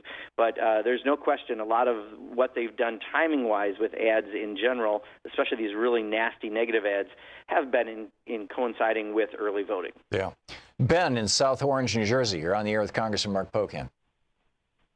Hi, Congressman. I was just wondering what your thoughts were about Barbara Lee becoming the next Speaker of the House should the Democrats take over. Yeah, so Barbara Lee is not running for Speaker. Barbara Lee is running for caucus chair. So the way our structure is, we have a few spots at the kind of the head of the caucus as far as if we get the majority to be Speaker. You're talking the Democratic caucus, not the Progressive caucus. Right. Yeah, no, Democratic caucus as a whole, right. Correct. So that would be all the Democrats in the House. Yeah, assistant majority leader, a whip position, and then we have a caucus chair and assistant caucus chair.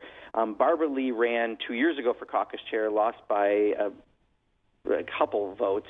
I think it was 4 votes, and she's running for that again as caucus chair right now. We also have some other progressive caucus members who are very active running, including David Cicilline from Rhode Island, running for assistant majority leader, and Catherine Clark from Massachusetts, who's running for assistant caucus chair. So Barbara Lee is definitely running for one of the leadership spots, as are some other progressives. We're excited to get more progressives into the leadership, but she's not running for Speaker, and I don't think she has any intention to, even if it would open up. I think she's really very focused on being our caucus chair, organizing our caucus activities. Yeah. Okay. Congressman Mark Pocan is with us. It's Middays with Mark, Thursday, second hour edition, and taking your calls for the hour. You can reach Congressman Pocan's website at pocan.house.gov. He is the co-chair of the Congressional Progressive Caucus. He represents the 2nd District of Wisconsin. You can tweet him at Rep Mark Pocan, R-E-P Mark, M-A-R-K, Pocan, P-O-C-A-N. We'll be right back. This is the Thom Hartmann Program. 15 minutes, 45 seconds past the hour. We'll be right back with more of Congressman Pocan.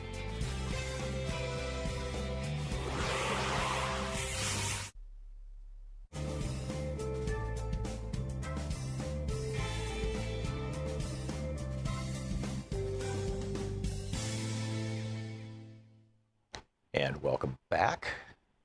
Cindy in Lancaster, California, watching Free Speech TV. You are on the air with Congressman Pocan. Hello? Hey, you're on the air. Hi, Cindy. Hi. I would just like the congressman to explain how they would pay for Medicare for all, considering we are $20 trillion in debt. Yeah, so Cindy, this is one of the great myths they're putting out there, right? They're saying it's this new expansion of federal government that's going to be impossible to fund. And the reality is, right now, we have an employer-based model. There's a lot of ways that we're going to save money by having a Medicare for All system. First of all, Medicare works very well for the people who currently have it. And if you take away the profit motives, if you take away the advertising, you take away the overhead, the administrative overhead alone is about 15% of healthcare costs, you're going to find all kinds of savings. And it's not that it's going to actually cost more. It's going to have more people covered, and we're going to be able to do it far more effectively. Let's face it, Canada does this. Most of Europe does this. None of those are third world countries. Last time I looked, what they're trying to do is trying to manipulate the number it's going to cost, not explaining where we currently pay for health care and how a lot of those places would be shifting to pay for that, and yet you'd have more people covered under a Medicare for All system. So I'm glad you asked the question, because that's one of the big myths they're trying to put out there. It's on TV everywhere. That's going to cost all these trillions and trillions of dollars. And all you really need to do is look at some of the groups that have done a fiscal analysis, and you'll see why there's actually savings there. The biggest problem we have is we don't have a Congressional Budget Office fiscal note on it because they haven't taken it up as a fiscal note, and that would be the best for us to have as comparison purposes. Right now we're working with all the other organizations that have helped us do this. Frank in Caldwell, Idaho. You're on the air with Congressman Pocan. Hello, is this me? Yeah, it's you. We have a minute and a half to the break, so quick one. Okay, Congressman, how do you plan on deporting all the illegals in America? How do we plan on deporting? Yeah, deporting all the illegals in America. Do you plan on giving them free Medicaid too? Yeah, first of all, I don't think there's a single person in the country that wants to, well, I take it back, you do, but I don't think there's a single serious person in Congress who wants to deport all the illegals in America because you have, 11 to 13 million people who are here undocumented. That's why we have to have a serious immigration reform proposal like we did 2 sessions ago that had about 70 people, bipartisan in the Senate, passed it. The House Republicans never took it up, but we need to have a pathway to citizenship for aspiring Americans and more protections at the border, and it was a comprehensive package that did that, but I don't think anyone serious is saying you're going to deport all of the illegals, which are the undocumented citizens here. Again, part of the air tactics out there. Yeah, but we have 30 seconds here. Shouldn't there, I mean, I lived in Germany for a year. I've worked in Australia, with a work visa and all that kind of stuff. Most other countries, if you're in that country without legal status, they will deport you. I mean, isn't there a role, at least a limited role for deportation as part of this? Well, and part of if you had immigration reform, if people didn't want to become citizens and didn't want to become part of the country, absolutely, right? But right now, they're not able to, and that's part of the problem. And right now, we just had in Wisconsin a couple weeks ago, 83 people rounded up by ICE, including a whole bunch of people that did nothing wrong, and we can't get any information on it. So right now, the system is broken, but comprehensive immigration reform is what's required to actually make it work. Yeah. Okay. We'll be back with more of your calls for Congressman Pocan right after this.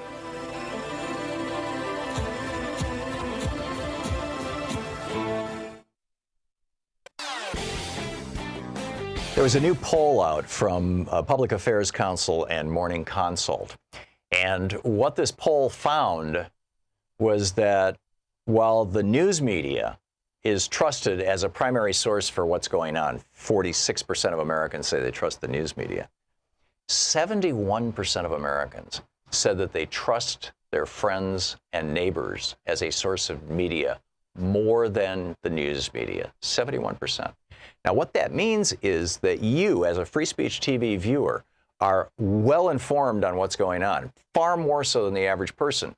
So you have an opportunity now to be the news source for your friends, your neighbors, your family, whether it's on Facebook or talking to people at the store or your next door neighbors or whatever it may be. And you have an opportunity to let them know about this great news source here, Free Speech TV. Tell them how they can find it. You can go to freespeech.org. You can find all the places where people can watch Free Speech TV. Thank you. Want to connect with the show online? You can find the Thom Hartmann Program on Facebook, Twitter, and Instagram.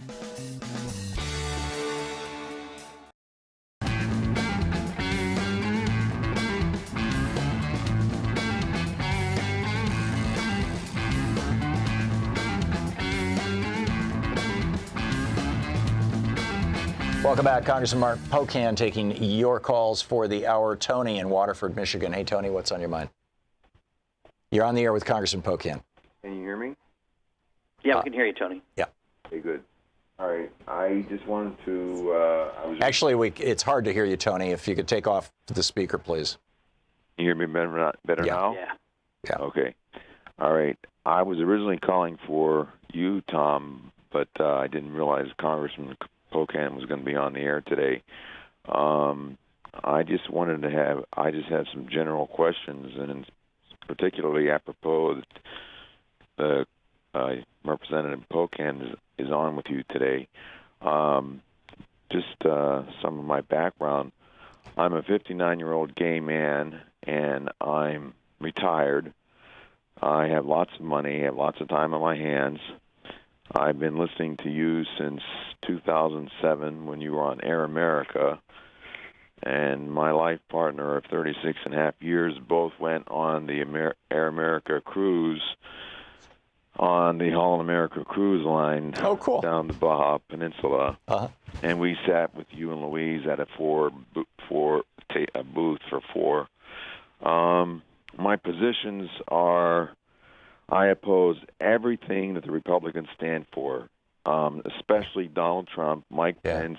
I'm with you, Tony. Tony, I'd like you to get to your question, though, if you could, please. My question is specifically, what can I do on a local, state, and national level to advance my values and goals. And I can tell you what I've been doing so far if you're interested. Congressman?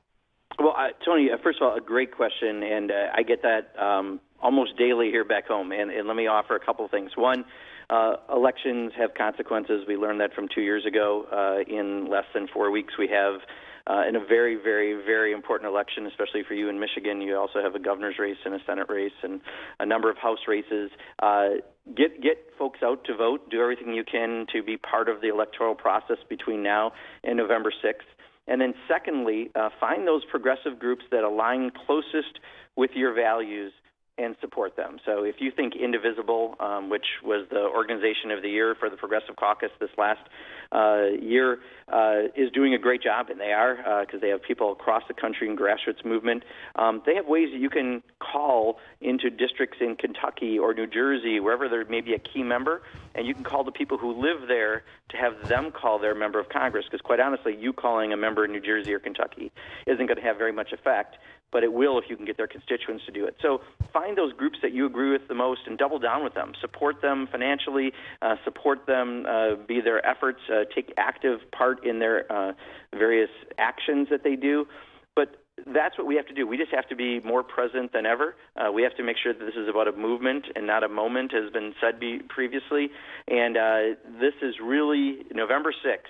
I can't stress how important this election is going to be.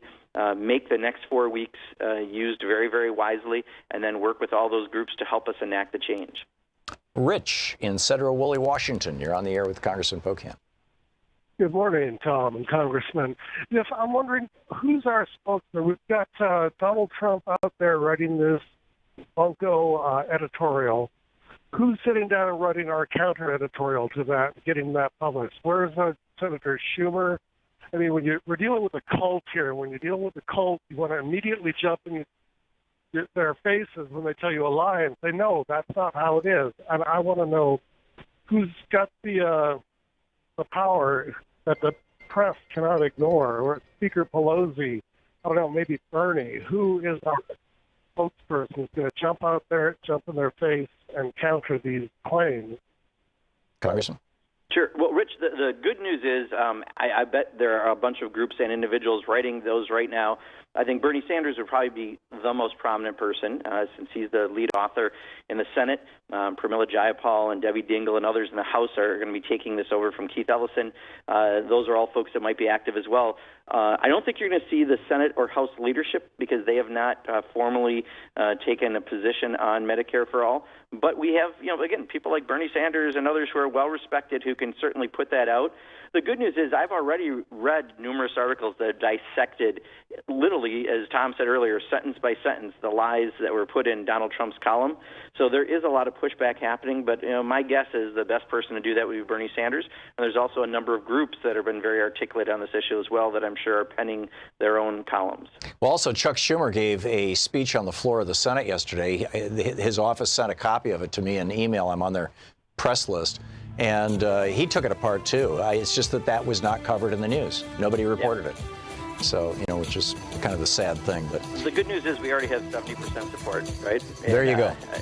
70% support. That's mind-boggling. Congressman Mark Pocan taking your calls for the hour. It's the Thursday, hour number 2 edition of Middays with Mark. We'll be back with more of your calls for Congressman Pocan in just a moment. You can check out his website at pocan.house.gov. You're listening to the Thom Hartmann Program. Call 202-808-9925. He is the co-chair of the Congressional Progressive Caucus. You can tweet him at Rep. Mark Pocan.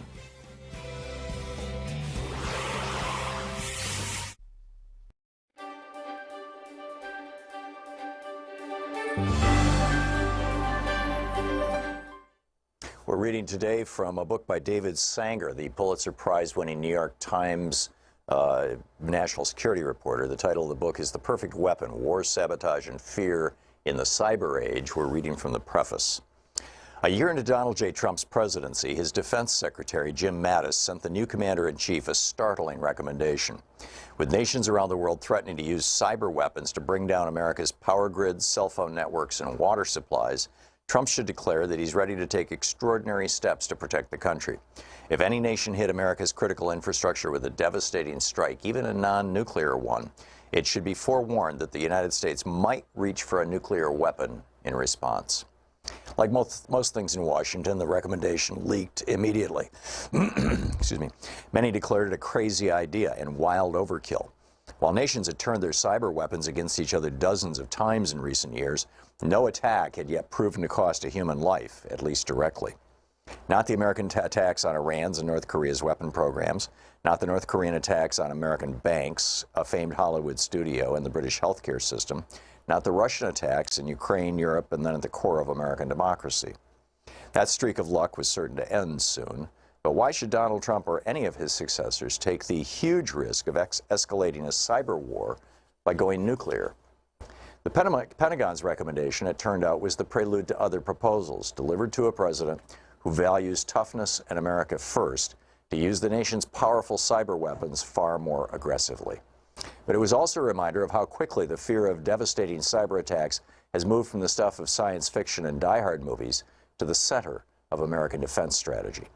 Just over a decade before, in 2007, cyber attacks were missing entirely from the global threat assessment that intelligence agencies prepare each year for Congress. Terrorism topped that list, along with other post-9/11 concerns. Now that hierarchy has been reversed.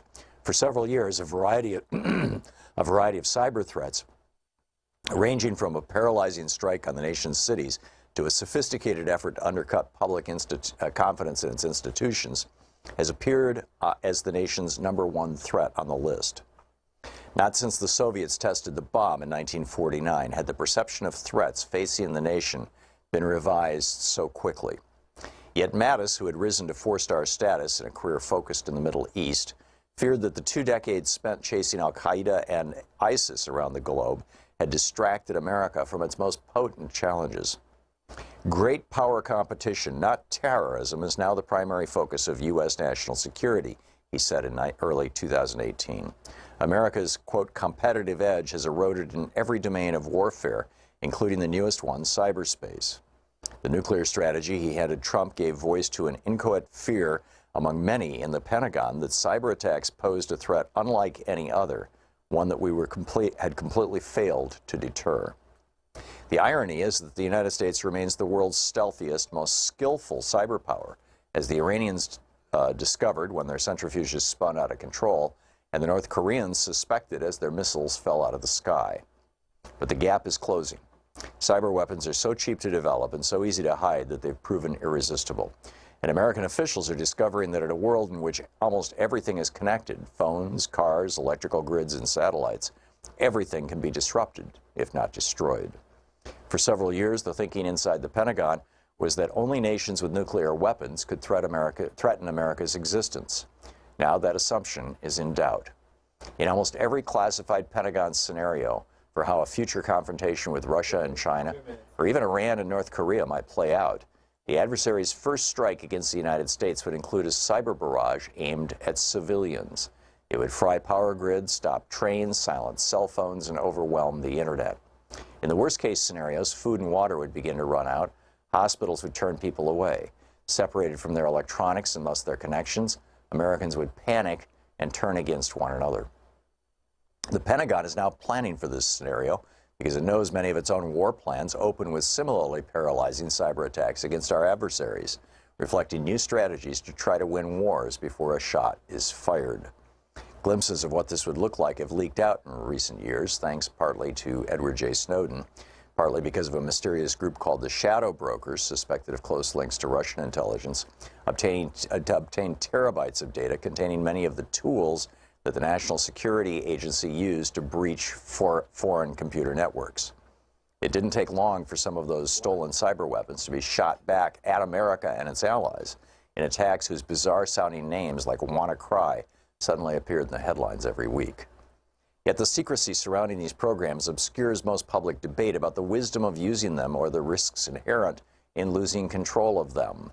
The government's silence about America's new arsenal and its implications poses a sharp contrast to the first decades of the nuclear era.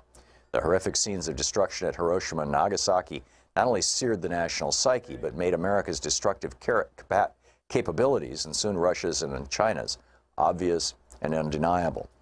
Yet even while the government kept the details classified, how to build atomic weapons, where they are stored, and who has the authority to order their launch, America engaged in a decades-long political debate about when to threaten to use the bomb and whether to ban it. The book, The Perfect Weapon by David E. Sanger.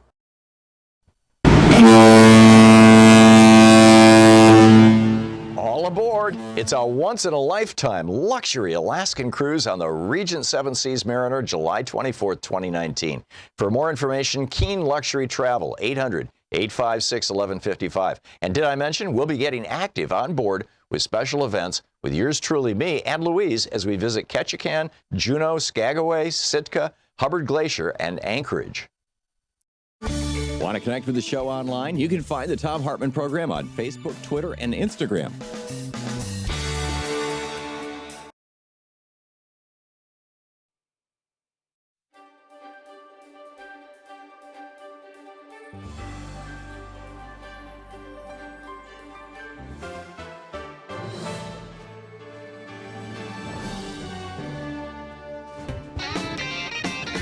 Welcome back. It's Middays with Mark. Congressman Mark Pocan taking your calls here Thursday, second hour edition on the Thom Hartmann Program. Kathy in Effingham, Illinois. You are on the air with Congressman Pocan.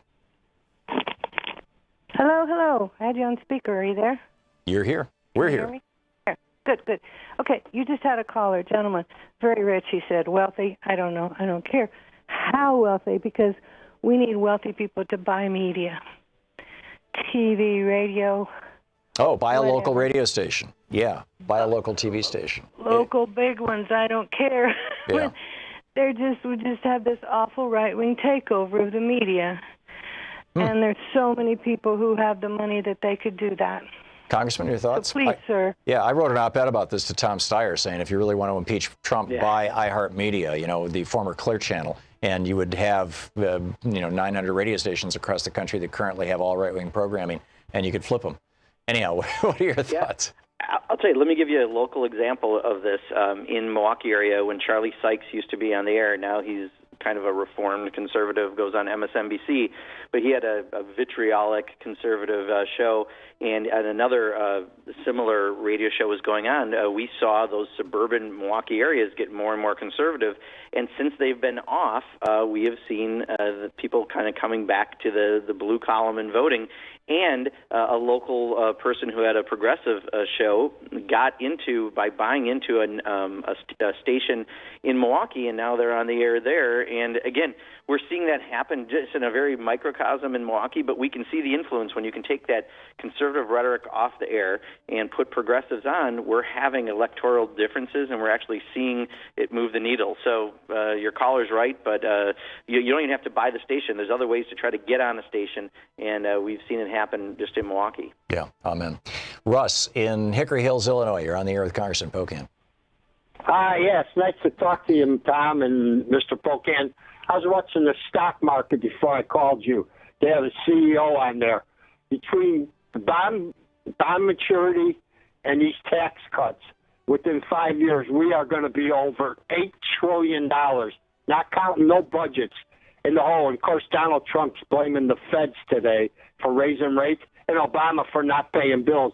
When you guys get the House, are you guys ready to tackle this debt? Because I'll tell you what, they say inflation's rising, and we're going to be in a recession if we don't get a hold of this. What do you guys say about that? This is so often what happens. Democrats get in and we fix the mess that's been created by the Republicans. The problem is this time they really created a mess with that tax bill, nearly $2 trillion of additional debt. And days after they passed it, Paul Ryan said, we're going to have to do something. The debt's increased. We have to go after entitlements, which is what they mean when they say Social Security and Medicare. So, we need to be there just to make sure that someone doesn't do it in the very wrong way. But we have to go back after those big tax cuts for the wealthy, and we have to make sure that we're protecting the programs that people actually plan on and count on, that you've paid into your entire life, like Social Security and Medicare. So I think you'll see Democrats very active on this, but boy, it always seems like we clean up the mess that the Republicans create while they're in government, yet their rhetoric doesn't match their actions. Yeah, if the Democrats are going to clean up the mess, rather than doing it like Clinton did by cutting welfare, right, I would much rather see rolling back the Reagan, all the way back to the Reagan tax cuts. America was working really, really well before Reagan, Reagan's tax cuts. And you think there's any chance of that, sir? Well, we offer a lot of those ideas in our annual Progressive Caucus budget, the People's Budget. We have a new classification for people who are even higher income levels, as well as going back to some of the previous rates. So, we're hopefully going to we will be advocating for that as things move forward. I think, for us, Tom, the big question is, do we have the Senate? Because we're not going to have the White House, and what's the majority in the House? A lot of that is going to determine how aggressive we can be. We're certainly going to talk about it, but the reality is where the votes will depend on where the Senate's at and how big of a margin we have in the House. There you go. Rick in Flint, Texas. You're on the air with Congressman Pocan. Hi, guys. Hey, Rick. We need to change the messaging on the way Medicare is explained to everybody. Right now, Medicaid is what I'm on for handicapped and really, really poor people, and Medicare is for elderly people and retired people. What we're not getting out is the fact that what we will have will be for everybody, from the very firstborn to the people on their deathbed. It will cover everybody. There will be no more out-of-pocket if done right. You'll be covered, and we're missing the point. Seniors are getting the crap scared out of them that, oh, God, my Medicare will be gone. No, it won't. It will be enhanced. It'll be much better, especially if we go the way Canada has gone. We got to work on the messaging. And that's well, Rick, I think one thing, when we say Medicare for all, we say the for all part, right? So we are saying it's for every single person. So exactly to your point, that's why we're trying to keep it simple in talking about it in that way. But also, I think Donald Trump just put this out there that somehow you're going to lose your Medicare. But I don't think anyone's buying it. No senior group is jumping on it. In fact, he's being called out right and left for his lies that somehow Medicare won't exist. And you're right. We want to actually expand it and make it better for seniors, including things like negotiating for prescription drug prices. So I think the message largely is out there. They're trying to put this misinformation out there. I don't think they're succeeding. Again, not when you have 70% support Medicare for all in Reuters polls. But I do think it's important that we talk about it, as you said, that it's for everyone. It's not taking away anything from any senior. In fact, the seniors will have a better program than they currently have, but everyone then will have that same good program. Connie in Darien Center, New York. You're on the air with Congressman Pocan. Hi. I just wanted to say, when you were commenting that every time a Republican comes in, the Democrats have to come in and fix their mess. I have been saying that forever, and I cannot understand how people cannot see it. I never followed politics that much, but I could see it over and over again. Now I'm wide awake and I'm in politics, but it's just, why are people not seeing it? I mean, even your Republican seniors should see that they go after our Social Security and Medicaid, and I just don't get it. Yeah, Connie, they're fine with putting big lies out there, and they put really big money from, Sheldon Adelson and the Koch brothers and others behind delivering those messages that run completely counter to their actions. I think the good news is people are pretty woke right now. This election cycle, I feel like the reason that we are as good of a place as we are on the House of Representatives and on picking up a bunch of governorships around the country is because people realize that in 2016 elections had consequences. A lot of people didn't come out and vote. People aren't happy with the direction of the country and the tone of the federal government under Donald Trump and certainly under Paul Ryan and Mitch McConnell.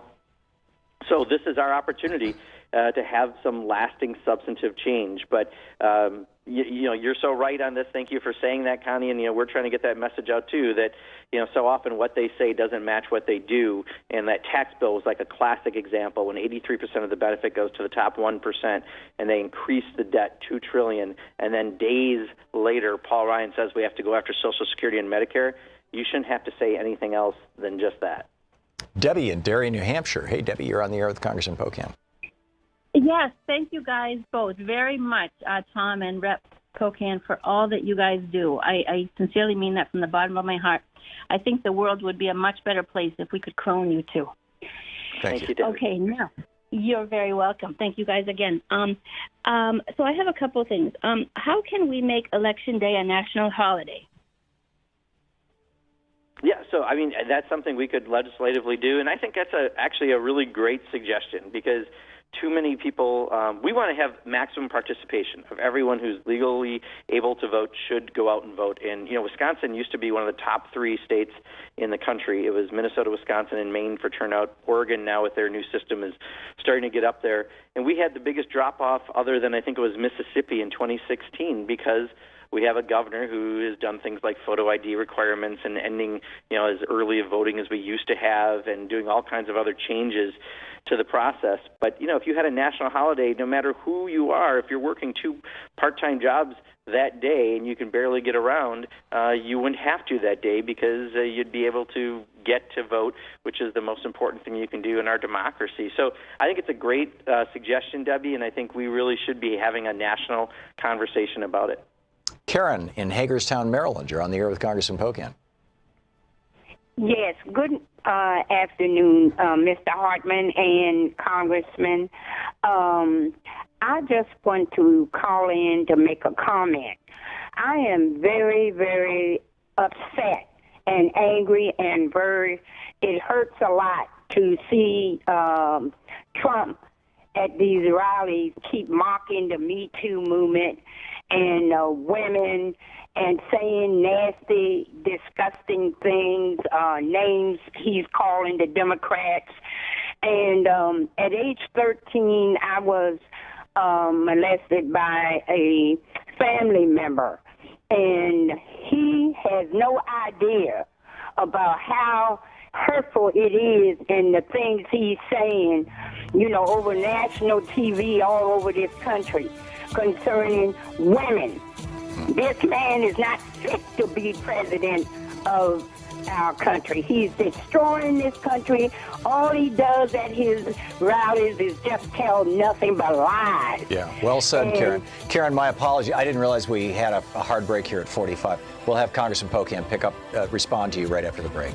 My apologies. All right. Thank you, Karen. Okay, thank you. You're listening to Thom Hartmann. Visit ThomHartmann.com for audio and video archives. We'll be right back with Congressman Mark Pocan. Middays with Mark, Thursday edition, right after this.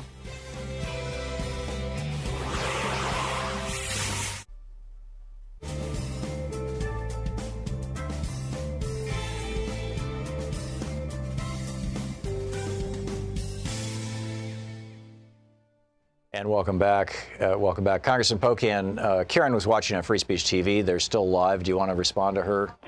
Sure, Karen. First of all, very sorry for your personal story. Thank you for sharing it. Let's face it, this president is a giant man-child, right? He acts as immaturely as you could possibly imagine, and he's the most unpresidential president we've ever had in our nation's entire history. And, he does a lot of this. I think the best way to be heard is to vote against every single person that he endorses. Every single person that supports him. Because if we can turn that back, if we can flip the House of Representatives and flip the Senate and flip those state legislatures and the 10 governorships that we think we can this cycle, we can have the strongest possible statement given to this president that we don't agree with his style, his policies, or his politics.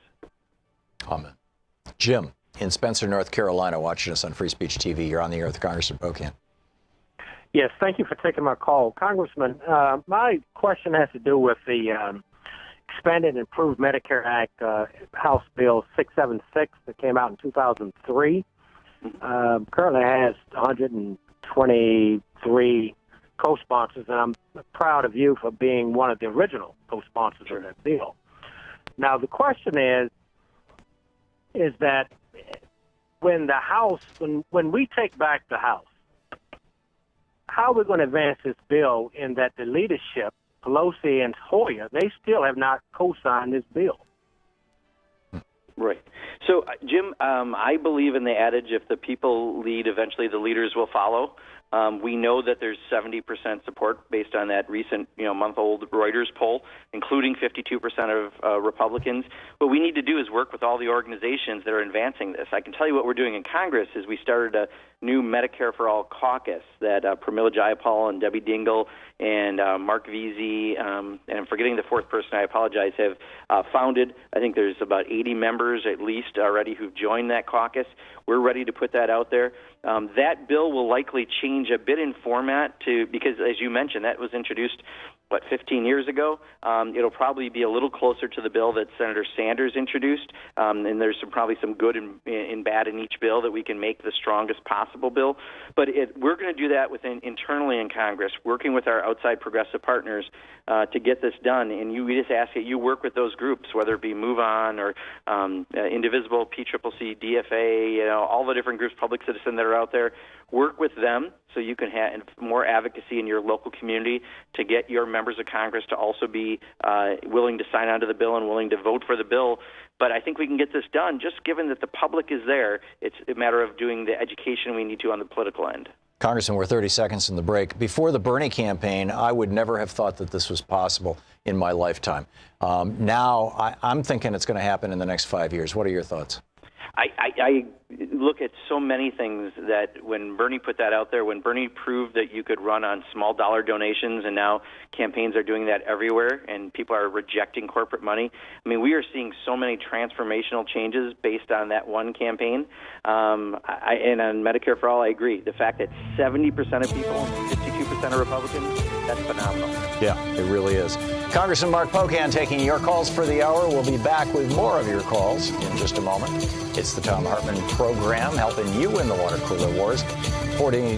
Coming up on 10 minutes before the hour. We'll be right back.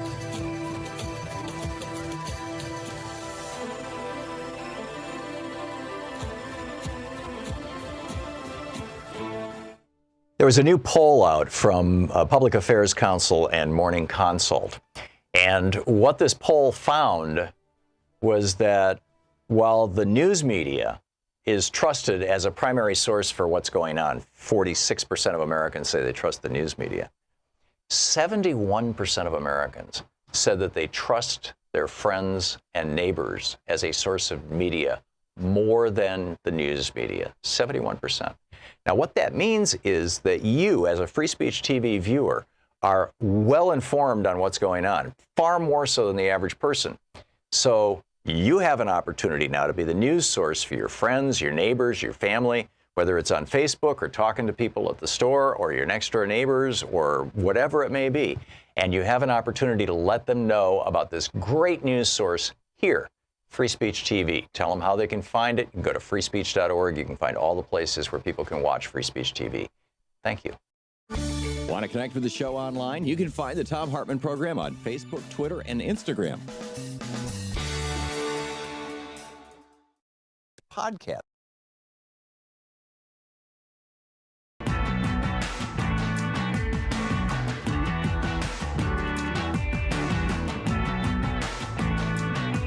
Is taking your calls for the hour. He is the co-chair of the Congressional Progressive Caucus, pocan.house.gov, and Jim in Merritt Island, Florida. You're on the air with Congressman Pocan. Hi, Congressman. My big deal is we're not getting the information out on what actually Medicare for All or single-payer systems are. I think we need to focus more on the individual cost. When Republicans and conservatives talk about this program, they've convinced the public that it's free. All we want is free stuff. We're not actually educating them that it's a program that everybody will pay the same. It's not free.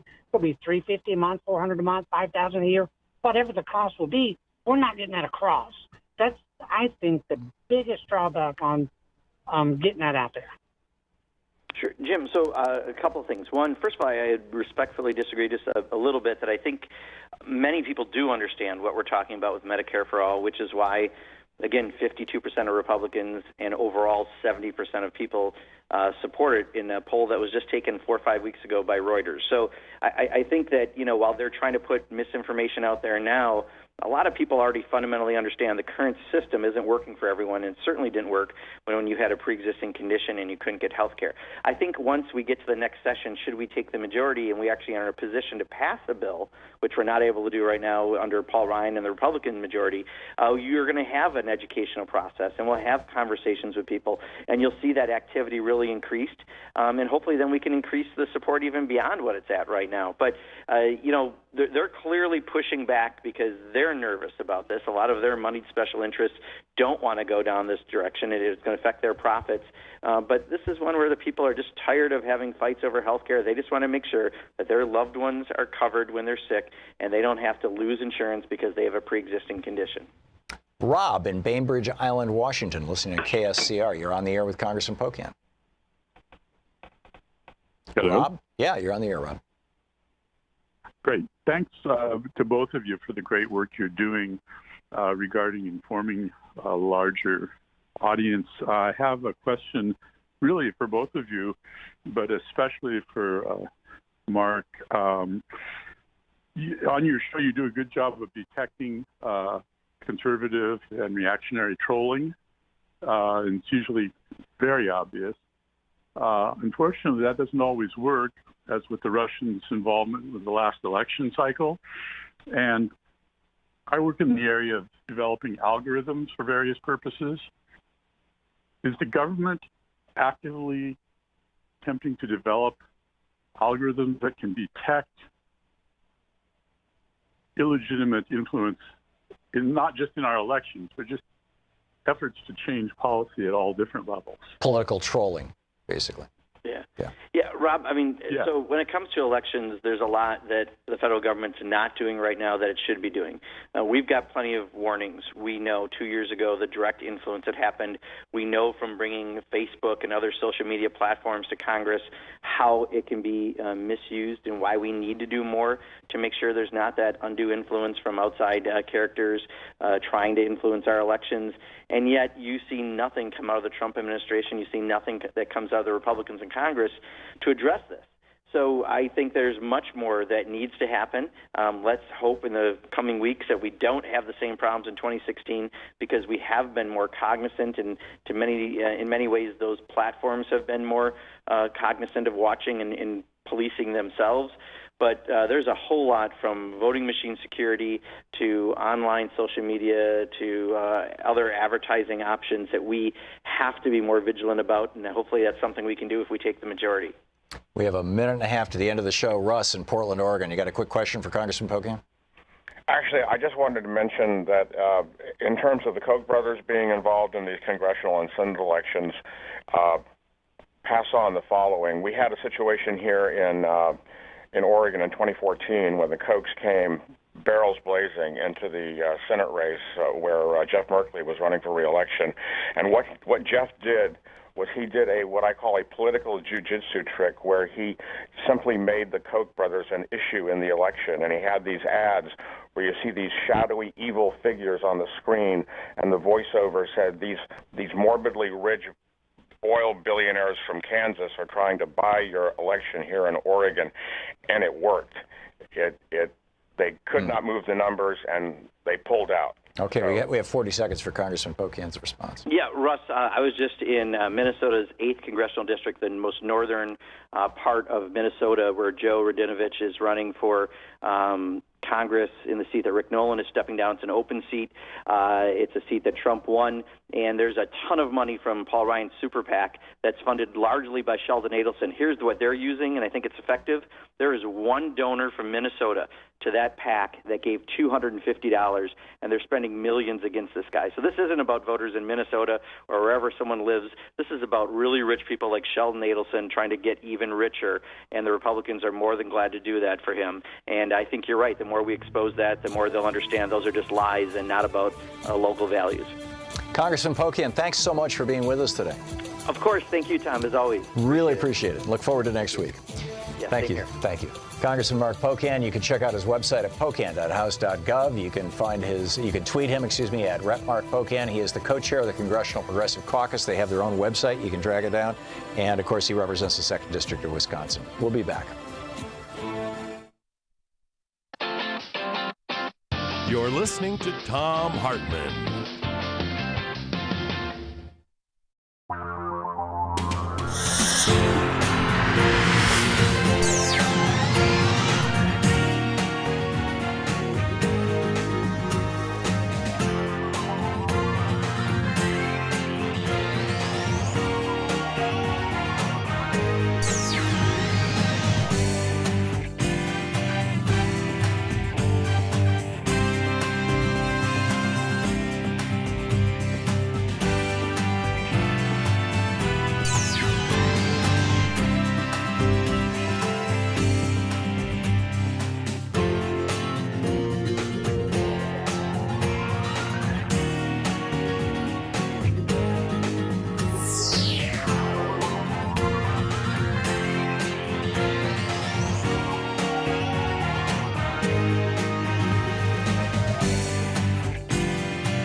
There's a new poll out from Public Affairs Council and Morning Consult. And what this poll found was that while the news media is trusted as a primary source for what's going on, 46% of Americans say they trust the news media. 71% of Americans said that they trust their friends and neighbors as a source of media more than the news media, 71%. Now, what that means is that you, as a Free Speech TV viewer, are well informed on what's going on, far more so than the average person. So you have an opportunity now to be the news source for your friends, your neighbors, your family, whether it's on Facebook or talking to people at the store or your next door neighbors or whatever it may be. And you have an opportunity to let them know about this great news source here, Free Speech TV. Tell them how they can find it. You can go to freespeech.org. You can find all the places where people can watch Free Speech TV. Thank you.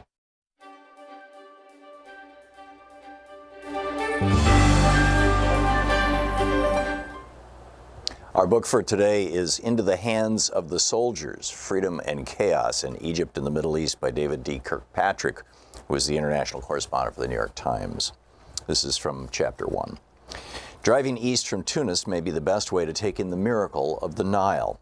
The road follows the Mediterranean coast for about 1,700 miles. Almost every inch of it is brown 12 months a year, rock and sand baking in the sun. Then you cross an invisible line at the edge of the Nile Valley. Everywhere is an eruption of green. Not even the congestion of Cairo can contain the riot of vegetation. For millennia, no other territory in the Middle East produced such a bounty. Where the yearly flooding of the Euphrates was violent and destructive, the cycles of the Nile were gentle and predictable. A truism holds that the histories of Egypt and Iraq followed their rivers. Medieval sultans dug a well, known today as the Nilometer, on Rauda Island in Cairo to measure the water level. The annual rise determined how generous the crops would be that year, and the sultans taxed the peasants accordingly. Farming was that easy. The Nile Valley became the breadbasket of the Arab world. Egyptians swelled with pride in their river. Whoever drinks the water of the Nile will return again to Egypt, the old saying goes. Egyptians also like to say that they have been rallying around grand national projects since the pharaohs built the temples of Thebes. After taking power in 1952, President Gamal Abdel Nasser decided to build a great dam at Aswan near the Sudanese border to harness the Nile for hydroelectric power. Abdel Nasser promised a dam more magnificent and 17 times greater than the pyramids. Excuse me.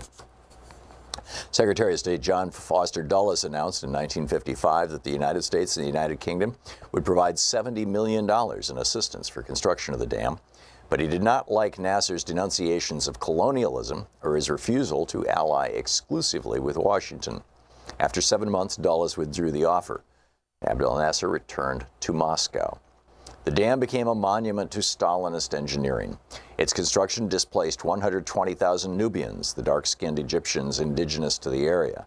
The lake formed by the dam nearly demolished the breathtaking pharaonic temples at Abu Simbel. UNESCO saved them by paying Western European contractors to relocate the complex, stone by stone, on drier ground. The finished dam stopped the flow of silt and nutrients that had kept much of the Nile Valley fertile for centuries. The depletion of the water devastated the farmlands downstream and the fishing around the mouth of the Nile. The slowing of the current led to an explosion in waterborne diseases like schistosomiasis. To fight the disease, Nasser's successors launched a massive campaign of inoculations. But government health workers reused unsterilized needles. That set off a hepatitis C epidemic that raged on for decades. About 1 in 5 Egyptians was infected with virus C, as Egyptians called it in imported English. Barbers spread the disease by reusing blades, so sensible Egyptian men carried their own personal shears to haircuts, as I did as well. The adage about drinking the Nile water lives on today as black humor. The river is so filthy that your first stop would be a hospital. Yet Egyptian school children are still taught to celebrate Abdel Nasser's high dam as an unalloyed triumph. I think of the dam whenever I get a haircut, a parable of centralized planning and unaccountable power. I had the luck to be an American journalist living in Cairo during the 30 months when Egyptians broke free of the autocracy that ruled them. Their escape set off revolts from Benghazi to Baghdad. But the old authoritarian order had only hidden underground, not shattered. It returned to take revenge. A reinvigorated autocracy did its best to blot out the memory of those first 30 months of freedom. Let me tell you this story. Chapter 2, City of Contradictions, August 14th, 2010. My introduction to Egypt was an iftar, the ritual meal at dusk to break the Ramadan fast, on a gritty day in August 2010. My family and I had moved that week into a one-story villa in Maidi, a leafy district about 6 miles up the Nile from the New York Times Bureau on the island of Zamalek. Both neighborhoods, Maadi and Zamalek, are full of Western expats and Egyptian old money. I had a 20-minute drive to work if the streets were empty. Usually the lawless traffic made the trip more than an hour. Mercedes sedans and Land Rovers veered around donkey carts stacked with carrots or garlic. Families of 4 or 5 crammed on the backs of Korean motorcycles, and mothers rode side-saddled with infants in their arms. My wife Laura and I had hauled our 1-year-old's car seat all the way from Washington. We felt so fussy. I was drawn to Egypt in part by the terrorist attacks of 9/11. I knew the roots of al-Qaeda, and its ideology ran back to Egypt. Also, I had turned 40 in 2010. I wanted a change from Washington, where I had reported for the previous 6 years. That was about the extent of my preparation for my posting to Cairo. I was thrilled with the job. Egypt was home to a quarter of all Arabs, had set every major trend in religion, culture, and politics across the Arab world for more than half a century. Egypt commanded the largest Arab army and held together the region. It kept the peace with Israel. After Israel, Cairo had received more United States aid over the decades than any other country, over $70 billion, at the rate of $1.5 billion a year at the time I arrived. The book, Into the Hands of the Soldiers. Want to connect with the show online? You can find the Thom Hartmann Program on Facebook, Twitter, and Instagram.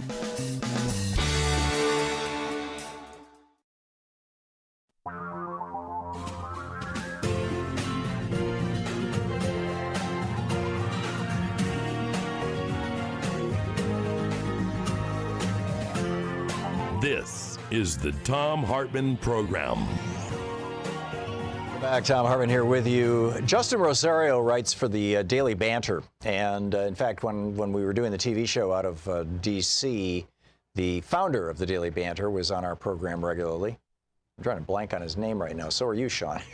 Anyway, he's a good guy. And but there's this piece over at the Daily Banter, and I'm wondering your thoughts on how this might work. There is, Ben Cohen. Ben Cohen was the founder of Daily Banter. And I mean, up to this point, when liberals or Democrats go on the air and say that the people who follow Trump are deplorables, that, as Hillary Clinton famously did, even though it was in a private setting, it, leaked and they turned it into an ad campaign, essentially. That seems to be something that, really POs the Trump voters and, in theory, makes them stronger because we've called them out. Now they're furious. I'm not sure that's true. I think these guys, these men and women, are actually giant snowflakes. I think that it offends them and it makes them angry, but I think that it actually empowers our side and that we should do more of it. And this piece has been trending over at Democratic Underground for a couple of days now, and I thought, okay, this is, and so I'd like to get your take on this. Now, I realize every single one of our lines right now, if somebody's on hold, waiting to come on and comment on the news of the day or whatever it may be. So if you're trying to call in about this particular topic right this second, you won't be able to. But as we go through the callers, which I'm going to do in just a minute, lines will open up. And perhaps some of the people on hold would like to comment on this when I put them on the air. But here's what Justin Rosario wrote for the Daily Banter. And he's talking to, there's a picture of a white guy at a Trump rally with a T-shirt that says Trump 2016, and it has the F word. It says F your feelings, right? And in other words, he's a Trump supporter saying to the world, I don't care what you think. So this is what Justin wrote. I'm going to clean up some of the language in here, but He says, you're trash. You've always been trash. When liberals were polite, you were trash. When liberals got a little rude, you were still trash. Now that we're tired of your crap and treating you like the trash you are, you're mortally offended and blaming us for being trash? Get the F out of here. You laugh at sexual assault victims. You cheer Latino children being tortured. You get off on police murdering unarmed black men. You mock the disabled. You send death threats to high school students opposed to guns. You call for the murder of homosexuals. You are trash. I know it's hard to look in the mirror and realize that you're the worst that humanity has to offer, but you made that choice. No one forced you to be a garbage person. You did that. You. You can stop anytime you want to, too. But you won't, because deep down inside, you like being trash. So own it. That's why you love Trump so much. He told you being trash is okay. And you thought you could come out of the shadows and walk tall as a garbage person. Should we start talking like that? I'm inclined to say yes. Terry in Palm Coast, Florida. Hey, Terry, what's on your mind today? Oh, yes. Good morning. How are you? I'm well. What do you think about calling Trump supporters trash? Although that's not what you called about, I know. But I'm curious. No, that's not at all. I wanted to thank you for all the inspiration that you've given me, and actually it inspired me to have my own Facebook page that repost a lot of your posts and some comments of my own. Oh, great. Anyway, thank you, Terry. I am wondering what would be a feasible, workable plan to get the Koch brothers and all the other big money out of our government.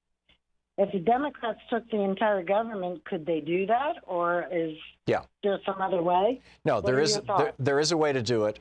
You know, number one, I like what the last caller said to Congressman Pocan and what Congressman Pocan said back to him, which is that here in Oregon, when Jeff Merkley was being attacked by the Koch brothers front groups, he ran ads with, you know, just calling them out. He made the Koch brothers a campaign issue.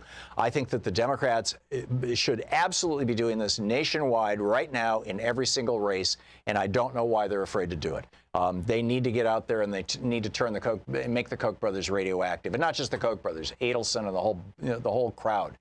Number one. But number two, how do we get money out of politics? Money was inserted into politics in 1976 in a big way. Remember, back in 1907, during the Teddy Roosevelt administration, they passed the Tillman Act, which said that it's a felony for a corporation to give money to any candidate for federal office. Fast forward to 1976, that gets struck down by a decision called Buckley versus Vallejo. And then another one 2 years later, First National Bank versus Bellotti, that was actually authored by Lewis Powell, that decision. And in both cases, the first Buckley having to do with billionaires, First National Bank having to do with corporations. In both cases, what the Supreme Court ruled was that money is protected by the First Amendment as if it were free speech, because corporations don't have a mouth and because billionaires are just individual people and they can't talk so loud that millions of people can hear them, so their money can work as their speech. I take that as a total nonsense, a total BS argument, but it is the law of the land now because the Supreme Court said so. So what we need to do is change the composition of the Supreme Court.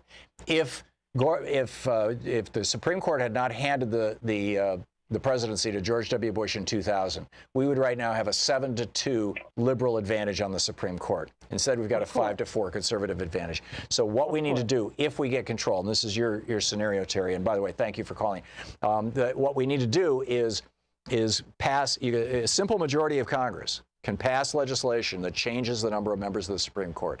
So once we've got the White House, the Senate, and the House, and I realize it's going to be a while, it might be 2020. It might be another 2 years, might be even 6 years, who knows. But when we've got those three things, pass that law, take the Supreme Court from 9 to 11 or 9 to 13, have that Democratic president put 2 or 4 new justices on the court, and have, in the meantime, start ginning up a case that, like the Buckley case, that the Supreme Court can use to reverse Buckley and reverse Citizens United and reverse First National Bank versus Bellotti and reverse McCutcheon and just reverse the whole damn thing. And that will get us back to the way we were from 1789, when the Constitution was ratified, until 1976, when 5 justices on the Supreme Court blew everything up and turned us from a democracy into an oligarchy. Roy in Greensboro, North Carolina. Hey, Roy, what's on your mind? Tom, my JFK hero. Thank you. What's up? Vis vis-a-vis the climate crisis. Oh, by the way, the Justin Rosario remarks are right on. It's white trash. They should own it. They're a bunch of crybabies, though. But I'm really concerned about this climate crisis, and I don't think the Western wildfires are being recognized as a huge factor in this year's weather disruptions.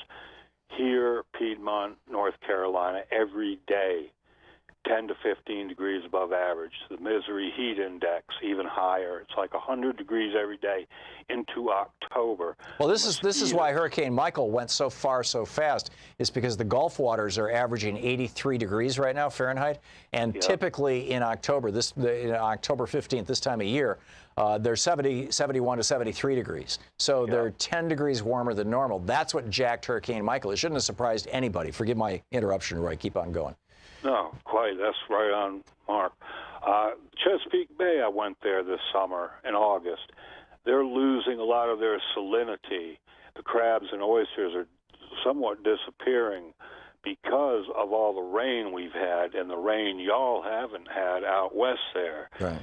And I think it's because of these fires. They're putting heat, particulates, carbon into the atmosphere. And I have an idea to fight it. I would really be interested in your opinion. You know our gargantuan military? Right. Last year, all the funding went to fighting the wildfires, and there was no prevention this past winter. Trump should have seen that. Congress should have seen that. I say we just rotating our gargantuan military, one company or in spots at a time for prevention this year, clearing the dead underbrush, maybe clearing the dead trees, planting new trees that are more suitable or something. Something really Well, Franklin Roosevelt confronted the same problem, Roy. We had the Dust Bowl that was going on, and literally the topsoil of the Midwest was being blown into the East Coast and out to the Atlantic.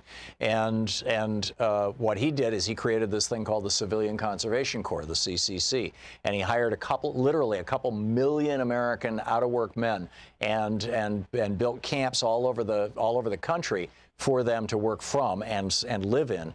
And they planted millions of trees a month.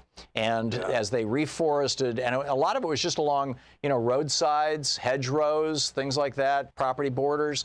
But what it did was it broke up the winds and stabilized the soil and helped capture moisture in a way that stopped the Dust Bowl. FDR ended the Dust Bowl. And this is one of the stories of the FDR administration that almost nobody knows. FDR ended the Dust Bowl with the CCC, with a giant government program that was really just designed to put people back to work, but it ended the Dust Bowl. So yeah, it could be done. And it doesn't need to be the military. It could be done the same way that Roosevelt did it. That said, though, one of the big, and I'm glad you said replacing the trees with species that are more appropriate, because one of the big problems that they have in California and pretty much everywhere else right now is that trees can't move. But the climate is moving, the heat is moving north.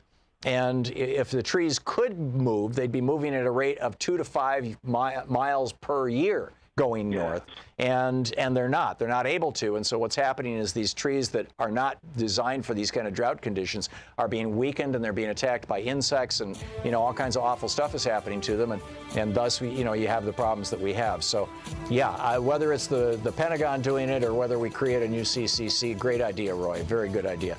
And I'm not so concerned that the burning of the forests in California is actually adding huge amounts of carbon to the atmosphere compared to everything else we're doing. The soot is an issue, but we should be doing something for California and the rest of the country, frankly. This is the Thom Hartmann Program. Back with more of your calls and the news of the day right after this.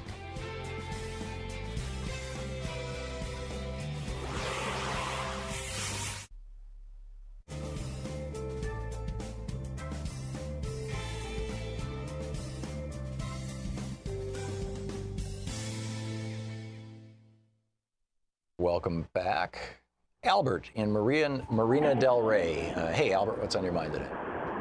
Hey, Tom. Thanks for taking my call. I just wanted to give some, not so much a lecture, but I want to talk about the costs involved with Medicare. You've done a good job of explaining how Cummins or what they are, but here's some numbers to explain what that is. So like sneakers, you may have a $30 pair of sneakers, right? The demand for that's going to be higher than the demand for a $300 pair of sneakers.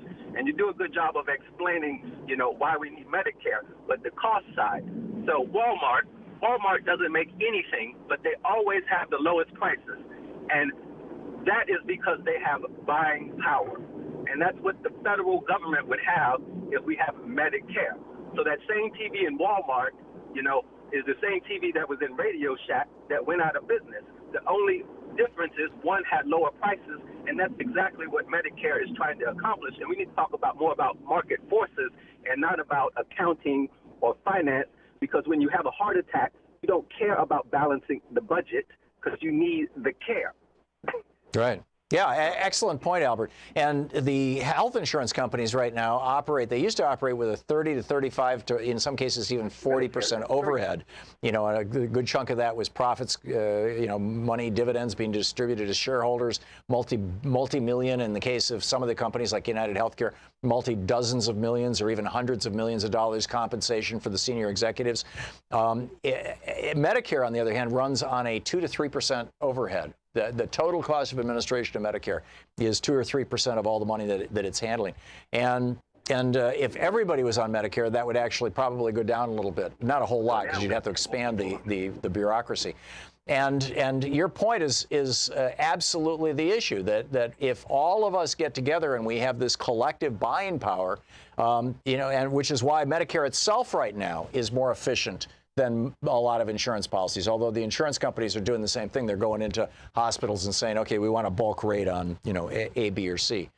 But this is an issue that I think is a really important one, and educating people about it. Congressman Pocan kept pointing out that Medicare has a 70% Medicare for all, a 70% approval rate, 52% among Republicans, which means it's over 70% among Democrats. And yet, we still get people calling up saying, how are you going to pay for it? And the fact of the matter is we're already paying for it. In fact, we're paying more than what it would cost. And it's just a matter of reallocating where those dollars are coming from and where they're going to. Am I making sense, Albert?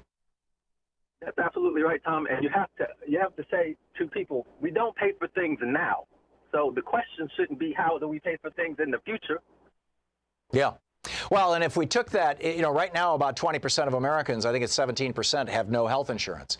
And if we took 20% of the overhead away by getting rid of the for-profit insurance companies, or at least getting them out of the equation, let them just sell policies to rich people like they do in Europe.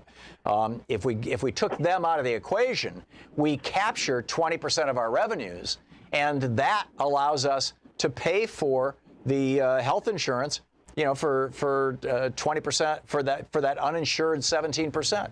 So we get to cover everybody for the exact same amount of money that we're paying right now for 83% of us. So spot on, Albert. Thank you very much. It's 22 minutes past the hour. We'll be back in just a few minutes with more of your calls here, in just a moment, here with more of your calls here on the Thom Hartmann Program. Stick around.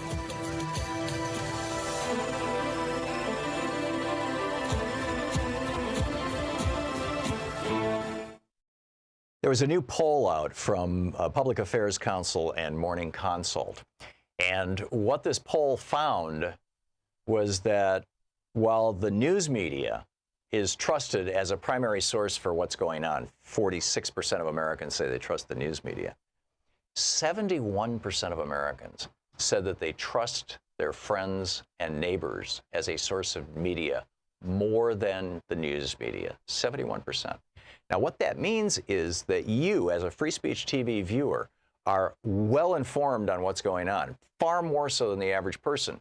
So you have an opportunity now to be the news source for your friends, your neighbors, your family, whether it's on Facebook or talking to people at the store or your next door neighbors or whatever it may be. And you have an opportunity to let them know about this great news source here, Free Speech TV. Tell them how they can find it. You can go to freespeech.org. You can find all the places where people can watch Free Speech TV. Thank you. Want to connect with the show online? You can find the Thom Hartmann Program on Facebook, Twitter, and Instagram.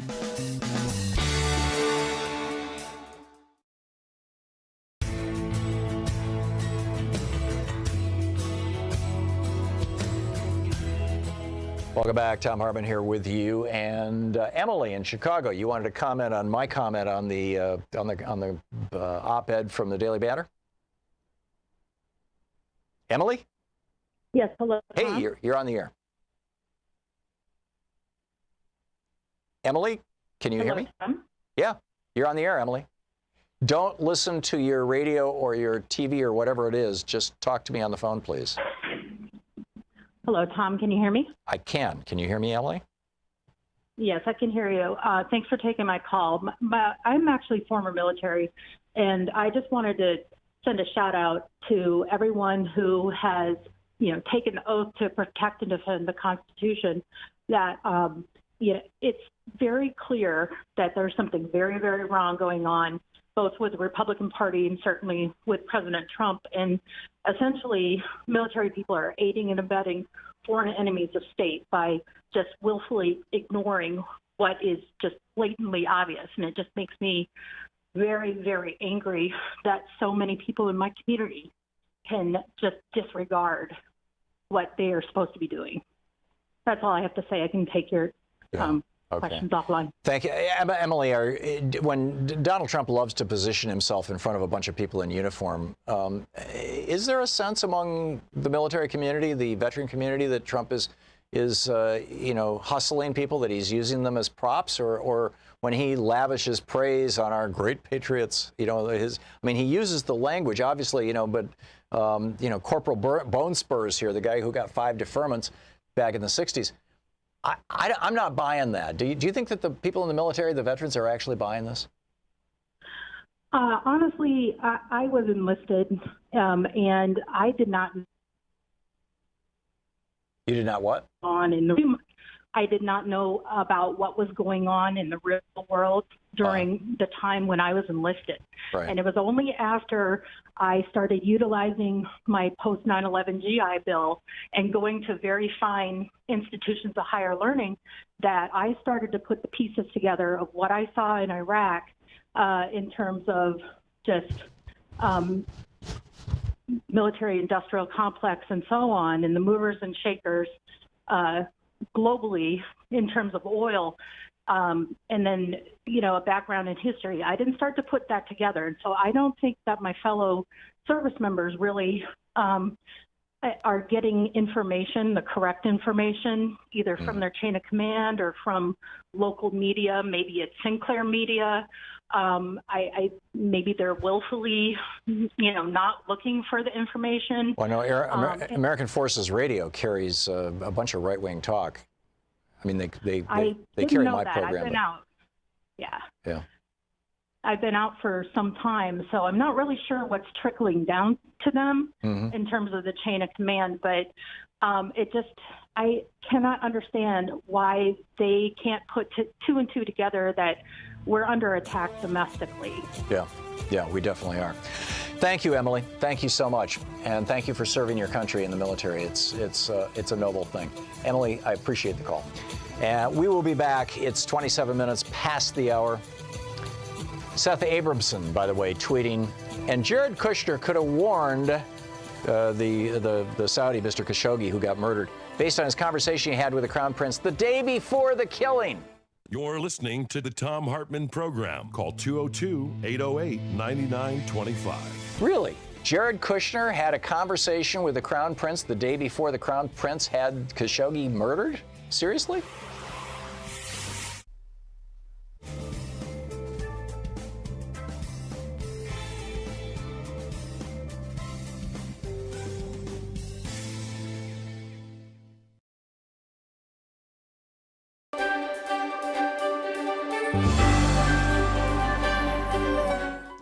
It's the Thom Hartmann University Book Club. Our book today is Us Versus Them, The Failure of Globalism by Ian Bremmer. This is from Chapter 1, titled Winners and Losers. It's time for a local revolution, the candidate told the roaring crowd. Countries are no longer nations, but markets. Borders are erased. Everyone can come to our country, and this has cut our salaries and our social protections. This dilutes our cultural identity. Marine Le Pen's 4 sentences capture every important element of the anxiety rising across the Western world. The borders are open and the foreigners are coming. They'll steal your job. They will cost you your pension and your health care by bankrupting your system. They will pollute your culture. Some of them are killers. Le Pen fell short in her bid to become France's president in 2017, but her message remains compelling for the 21st century politics of us versus them.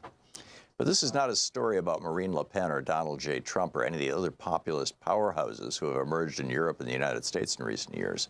Spin the camera toward the furious crowd. There's the real story. It's not the messenger that drives this movement. It's the fears, often, if not always, justified, of ordinary people. Fears of lost jobs, surging waves of strangers, vanishing national identities, and the incomprehensible public violence associated with terrorism. It's the growing doubt among citizens that government can protect them, provide them with opportunities for a better life, and help them remain the masters of their fate. As of December 2015, just 6% of people in the United States, 4% in Germany, 4% in Britain, and 3% in France believe the world is getting better. The pessimistic majority suspects that those with power, money, and influence care more about their cosmopolitan world than they do about their fellow citizens. Many citizens of these countries now believe that globalization works for the favored few, but not for them. And they have a point.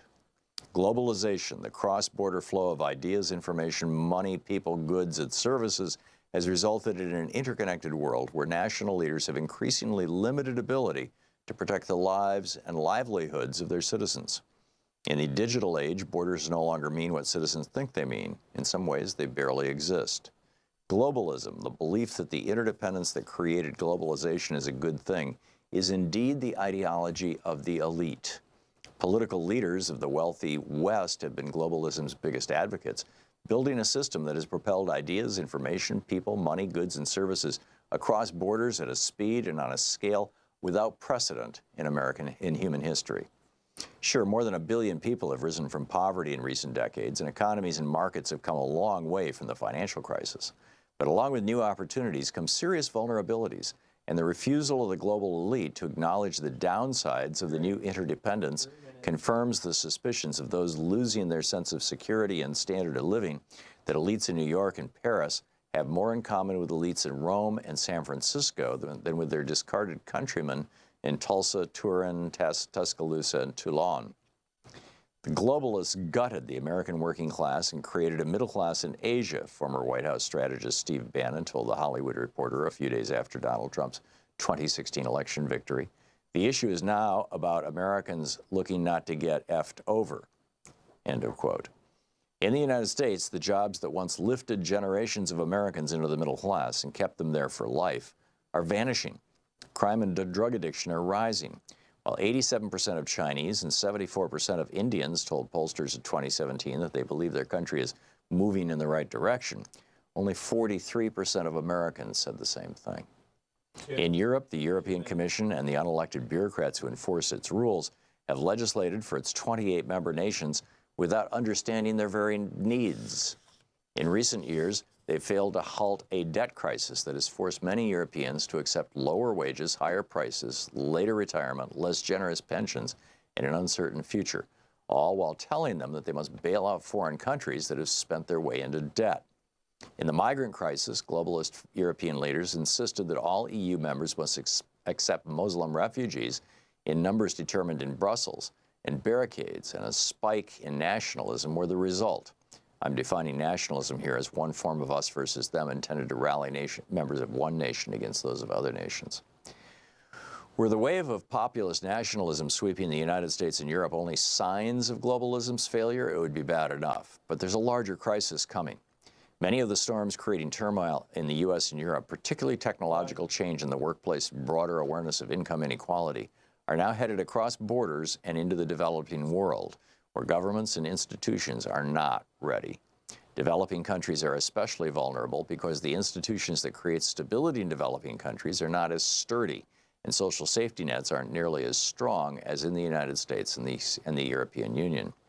They face an even bigger gap between rich and poor, and the reality that new technologies will kill large numbers of jobs that lifted expectations for a better life will be much harder to manage. In short, just as the financial crisis had a cascading effect through financial markets and real economies around the world, so the sources of anger convulsing Europe and America will send shockwaves through dozens of other countries. Some will absorb these shocks, some of them won't. As poorer people in developing countries become more aware of what they're missing or losing, many will pick up rocks. The book, Us Versus Them by Ian Bremmer. Want to connect with the show online? You can find the Thom Hartmann Program on Facebook, Twitter, and Instagram.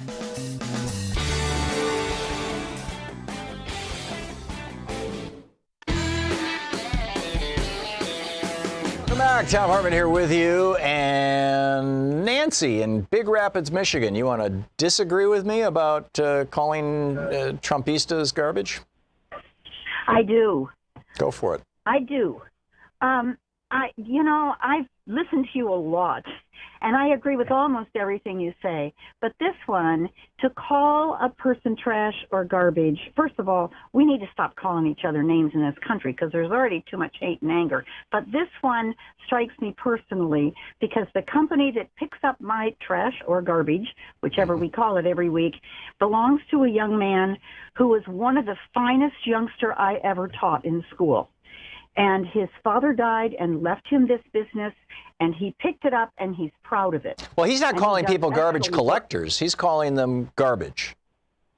Yeah, I know that, but we shouldn't call people trash or garbage. We can say he's wrong. I think he's definitely wrong. He's definitely an unpleasant person, but I don't know. It just bothers me to have him called trash or garbage. Yeah, it has always bothered me too, and this is the first time I think in 15 years that I've talked like that on the air.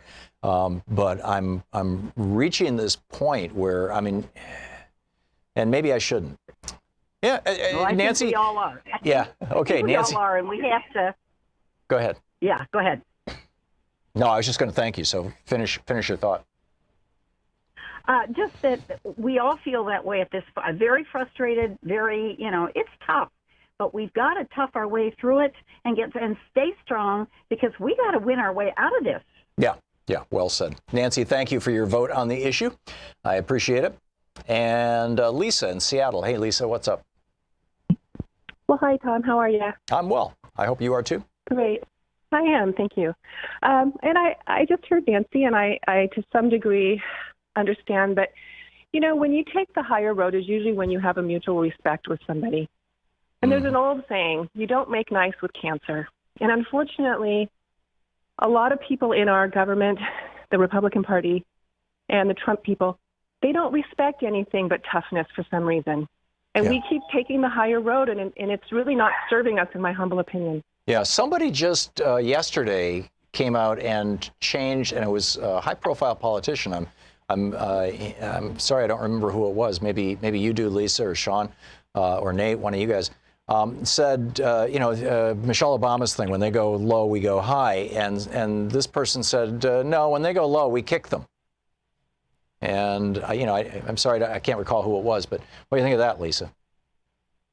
Well, like I said, I feel that in a lot of matters, when there's a mutual respect and you're just having a simple disagreement, I do think it's important to, keep some class.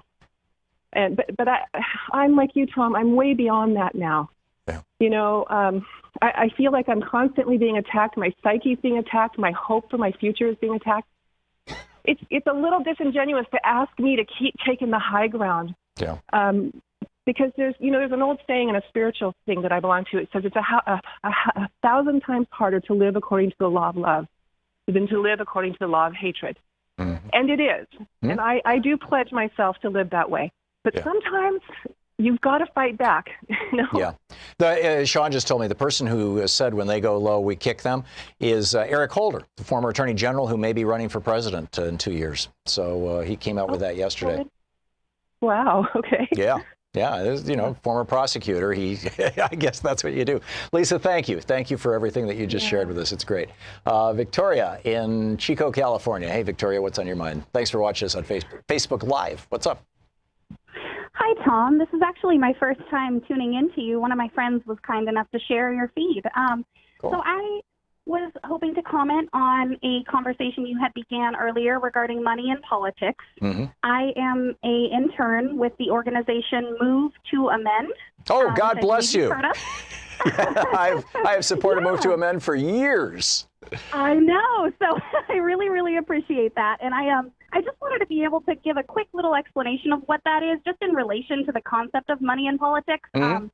So for any of your viewers who are interested in this group, Move to Amend, it's a nonpartisan coalition. We've got over 450,000 individuals, hundreds of organizations leading the charge to amend the U.S. Constitution. It'll be abolishing corporate constitutional rights and therefore getting big money out of politics, because that's kind of the step back from why is there money in politics, right? It's because the definitions that we currently accept in our Constitution are being applied to corporations and people alike, right? And that's where we're being left out, where the billionaire can use their money to defeat our speech. Practically. Their money is more influential than public opinion polling. Their money is more influential than what our individual voices say. Thankfully, their money is not more influential than our votes. So get out there and vote next month, November 6th.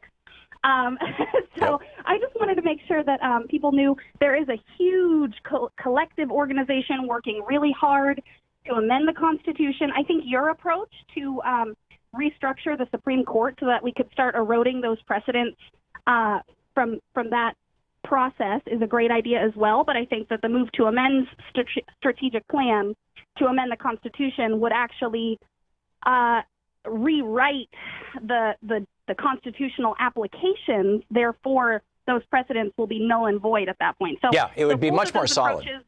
It would be much more solid. I mean, I think that put this into the Constitution. Setting the stage going forward. You know, I mean, that's how we ended up, as you described, with the timeline of how money in politics has really become such a corrupting influence. Making much more clear sense of what those initial constitutional rights are, I think, is a really important way to go forward in making sure that these corrupting influences and making sure that the elite don't continue to circumvent ways to keep themselves in power and keep us grasping for straws. Yeah, amen. And let's remind everybody the Gillens and Page study done at Northwestern University that was published about 3 years ago, where they looked at public opinion polling on issue by issue by issue, and then they looked at actual legislation. And what they found was what the top 5% of America wants could, on a virtually daily basis, translated into legislation on a regular basis. I forget the percentage, just 60-70% of the time, what the top 5% and maybe the top 10% wants gets turned into legislation. What the bottom 90 or 95% of Americans want, the probability of those desires being, regardless of where, like Medicare for All is 70% approval rating, right, across the United States right now. Regardless of how high the percentage was, the probability of what the bottom 90% of Americans want being translated into legislation is statistically equivalent to random noise. In other words, there is no correlation. There's been a complete disconnect between what the average person wants and what gets made into law versus what rich people want and what gets made into law. And you're absolutely right. Amending the Constitution is the most solid, most meaningful, most long-term, most lasting way to do it. And Move to Amend is the best organization to support in that. Victoria, thank you for the call. It's great to hear from you, and thanks for watching us on Facebook Live. Johnny in Lamarck, Texas. Hey, Johnny, what's up? I agree with you, and Move to Amend is on my list of organizations I donate to. Oh, good on you, Johnny. So what's Along with Free Speech TV, Pacifica Radio, and a whole bunch of candidates right now. Listen, last hour, you made a great suggestion, which I love. You suggested, I think it was iHeart Network, the media megalith that has over 900 broadcast stations. You suggested that some kind-hearted, wealthy guy who's sympathetic towards the liberal cause buy up that network. Yeah, they were for sale about an experiment in China a number of years ago. It's an environmental remediation experiment in which they successfully converted desert lands back into forest with its actual running streams and such. And they did that by planting various species of trees and certain plants, and they irrigated those plants for a certain number of years. And within a decade or two, the desert had converted completely back to forest. Mm-hmm. And that got me to thinking, likewise, because there's so much wisdom to be gained in actually taking our language and looking at our world and applying language in the same way. So, in other words, if we're experiencing a desertification of our political landscape as a result of the slash and burn, the divide and conquer strategy of neocons starting back in the mid-1970s.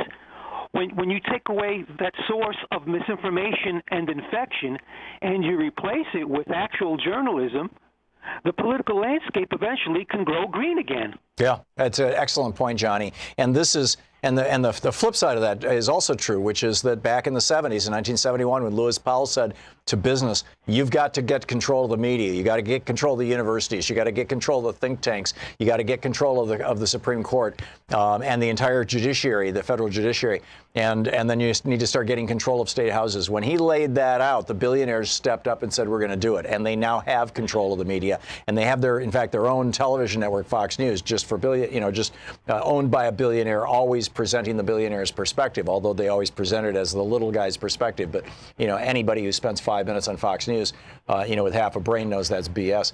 But yeah, well said, Johnny. Tom? Yeah. Tom? Yeah. One last thing. I think Nancy or Lisa would not disapprove of the word deplorable instead of trash. Yeah, you're probably right, although she's not on the line to tell us. Sorry, man, but she got that one right. Okay. Yeah, thanks a lot, Johnny. Good to hear from you. We'll be back. We're going to check in with Luke Vargas in 4 minutes here with Talk Media News and find out what's going on in the world today. And I'll be picking up a few phone calls between now and then, but the end of the show is going to be the news, so stick around. You're listening to Thom Hartmann. Visit ThomHartmann.com for audio and video archive. It's 45 minutes past the hour.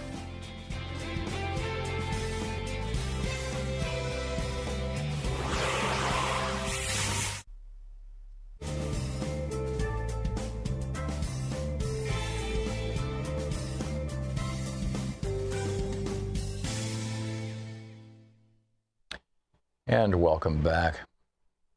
Brenda in Newport News, Virginia. Hey, Brenda, what's up? Hi, Tom. Good to talk to you. I wanted to discuss the article that you were reading from the Daily Banter. Mm-hmm. I agree 100%. I'm tired of being nice. I am a sexual assault survivor myself, and in my opinion, they have really crossed the line at this point, and I'm done being nice. I went on the Daily Banter, and I commented that it's so good I'm printing, framing, and hanging it on my wall, and the next relative or friend that dares to talk to me about Trump in my house will be forced to read it. Ha! Okay, Brenda, thank you for that. And that's solid. That is solid. Charlie in Redwood Valley, California. Hey, Charlie, you think that we shouldn't call people names? Hi, Tom. Yeah, this is a big deal for me. I have felt all along that the Republicans have merely tried to make their point by calling people names. And I think what we ought to do is say name calling is not going to work. We're going to deal with facts. And every time they call people names, say, you're name calling. Let's hear some facts. And so, because we teach our children not to name call. Mm-hmm. If somebody's lying, you tell them you're not telling the truth, but you don't call them a liar. Yeah. So I feel very strongly about it, and I was so frustrated with the candidates, especially Hillary, not pointing out that most of what Trump was doing was just calling names. Right, but it not worked. Providing any real facts. It worked. I mean, he knocked out 17 Republican rivals and ended up in the White House. Oh yeah. But nobody wants to hear a couple people saying, "Oh, you're a jerk." "Oh yeah, well you're a dork." "Oh yeah," they're going to turn it right off. Right. I think if people say, "There you go," like Reagan, his famous line, "There you go again." Yeah, that is a way to do it. That is a way to do it. Charlie, I want to get one more caller in here real quick before the news. Thank you. Thanks, Charlie. Great to hear from you. Al in Buffalo, New York. Al, we got about a minute and a half. What's up? Yeah, I always hammer my Republican friends. I always say, look, you're the party that blew the banks, right? You're the party that put two wars on a credit card. You're the same party that threatened the full faith and credit of the United States. The same party that failed to protect us from the worst attack on American soil. And let's say, what has this administration passed? Not one significant piece of legislation thus far, Tom. This is, other than huge tax cuts for the super wealthy. This is what we need to keep telling these people. Your party blew the banks, not us. Your party keeps spending money like drunken sailors. I think we just have to keep. We don't need to call them names. it was the Republican Party that basically created the subprime mortgage scandal. Right, and it was the Republican Party that lied us into a couple of wars that have cost us trillions of dollars too, and not to mention lots of blood. Both human blood all over the world. I think 3,000 or 4,000 Americans now dead in Iraq and Afghanistan. All right, thanks, Tom. Yeah, thanks a lot, Al. Al's point is really, really a good one, and it really is. I mean, ever since 1980, when the two Santa Claus theory was put into application by the Republicans, ever since then, what we have seen over and over and over throughout these election cycles is the Republicans running up the debt as hard and as fast as they can, and then as soon as a Democrat comes into office, screaming and yelling about how they've got to do something about the debt, and please cut welfare, please cut Social Security, please cut long-term unemployment, and tragically, more than one Democrat has gone along with that. So, we'll see where it goes this time. Luke Vargas with Talk Media News is up next. Stick around.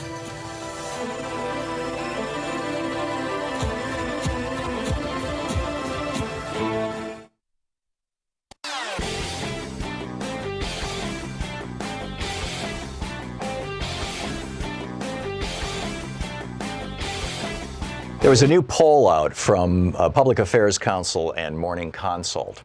And what this poll found was that while the news media is trusted as a primary source for what's going on, 46% of Americans say they trust the news media, 71% of Americans said that they trust their friends and neighbors as a source of media more than the news media, 71%.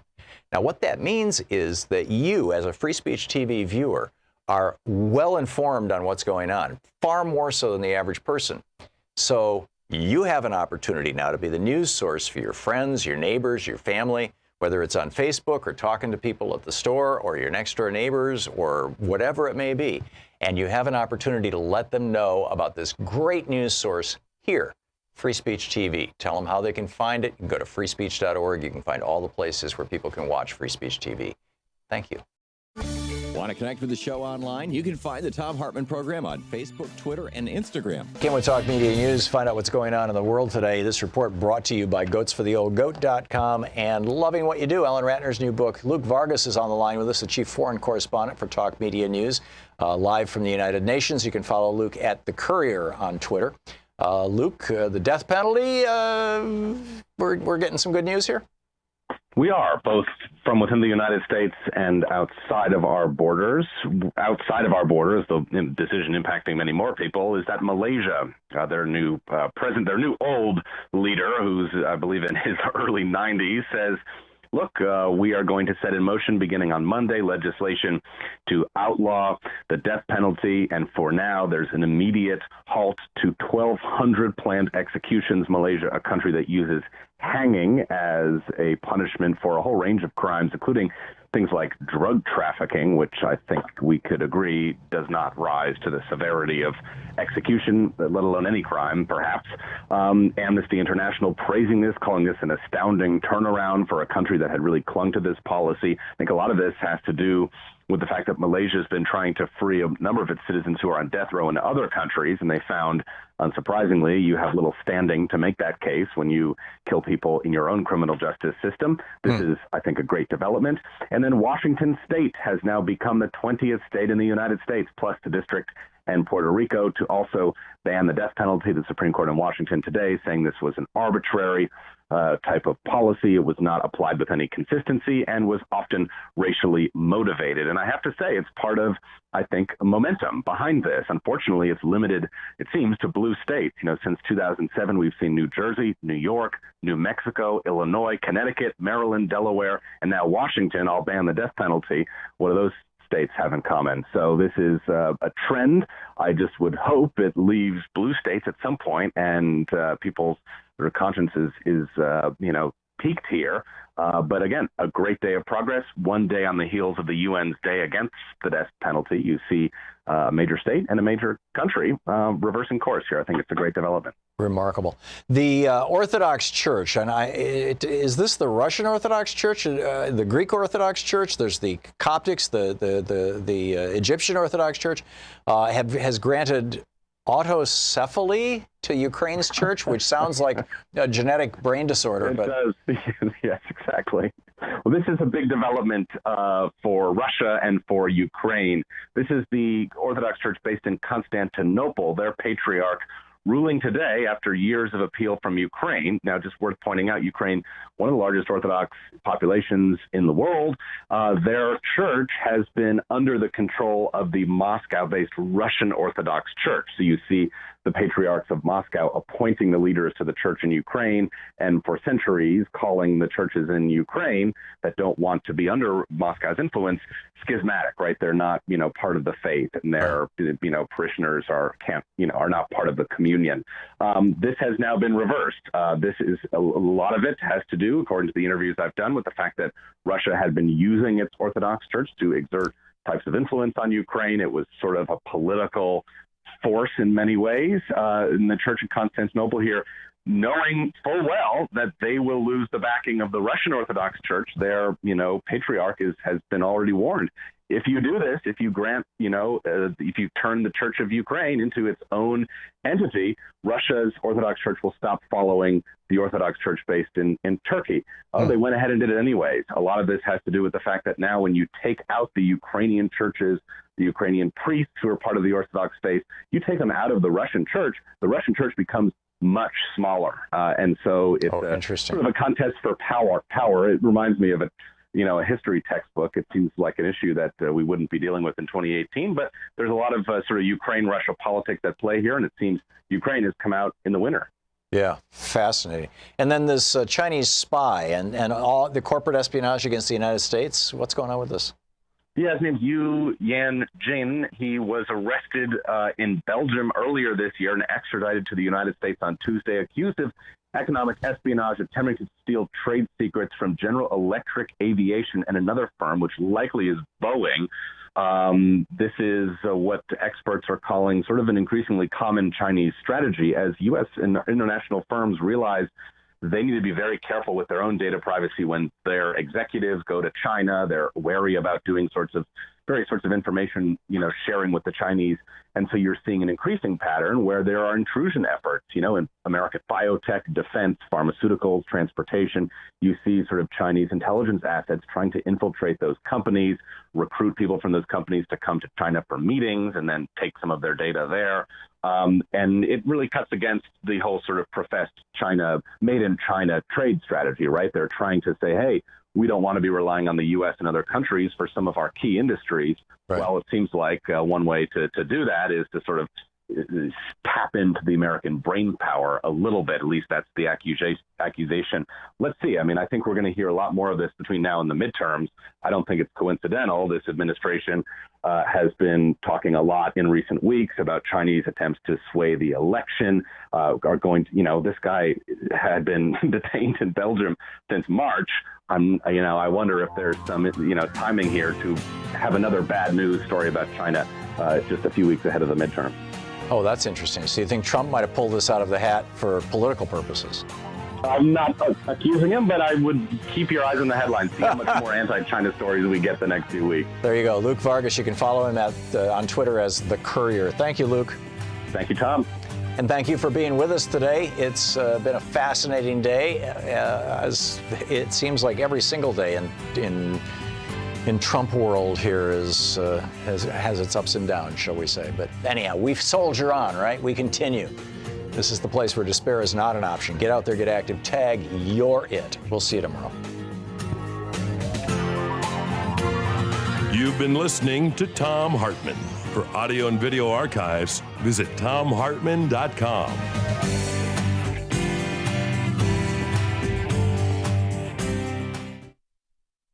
From UN headquarters in New York, I'm Luke Vargas with your World in 2 minutes.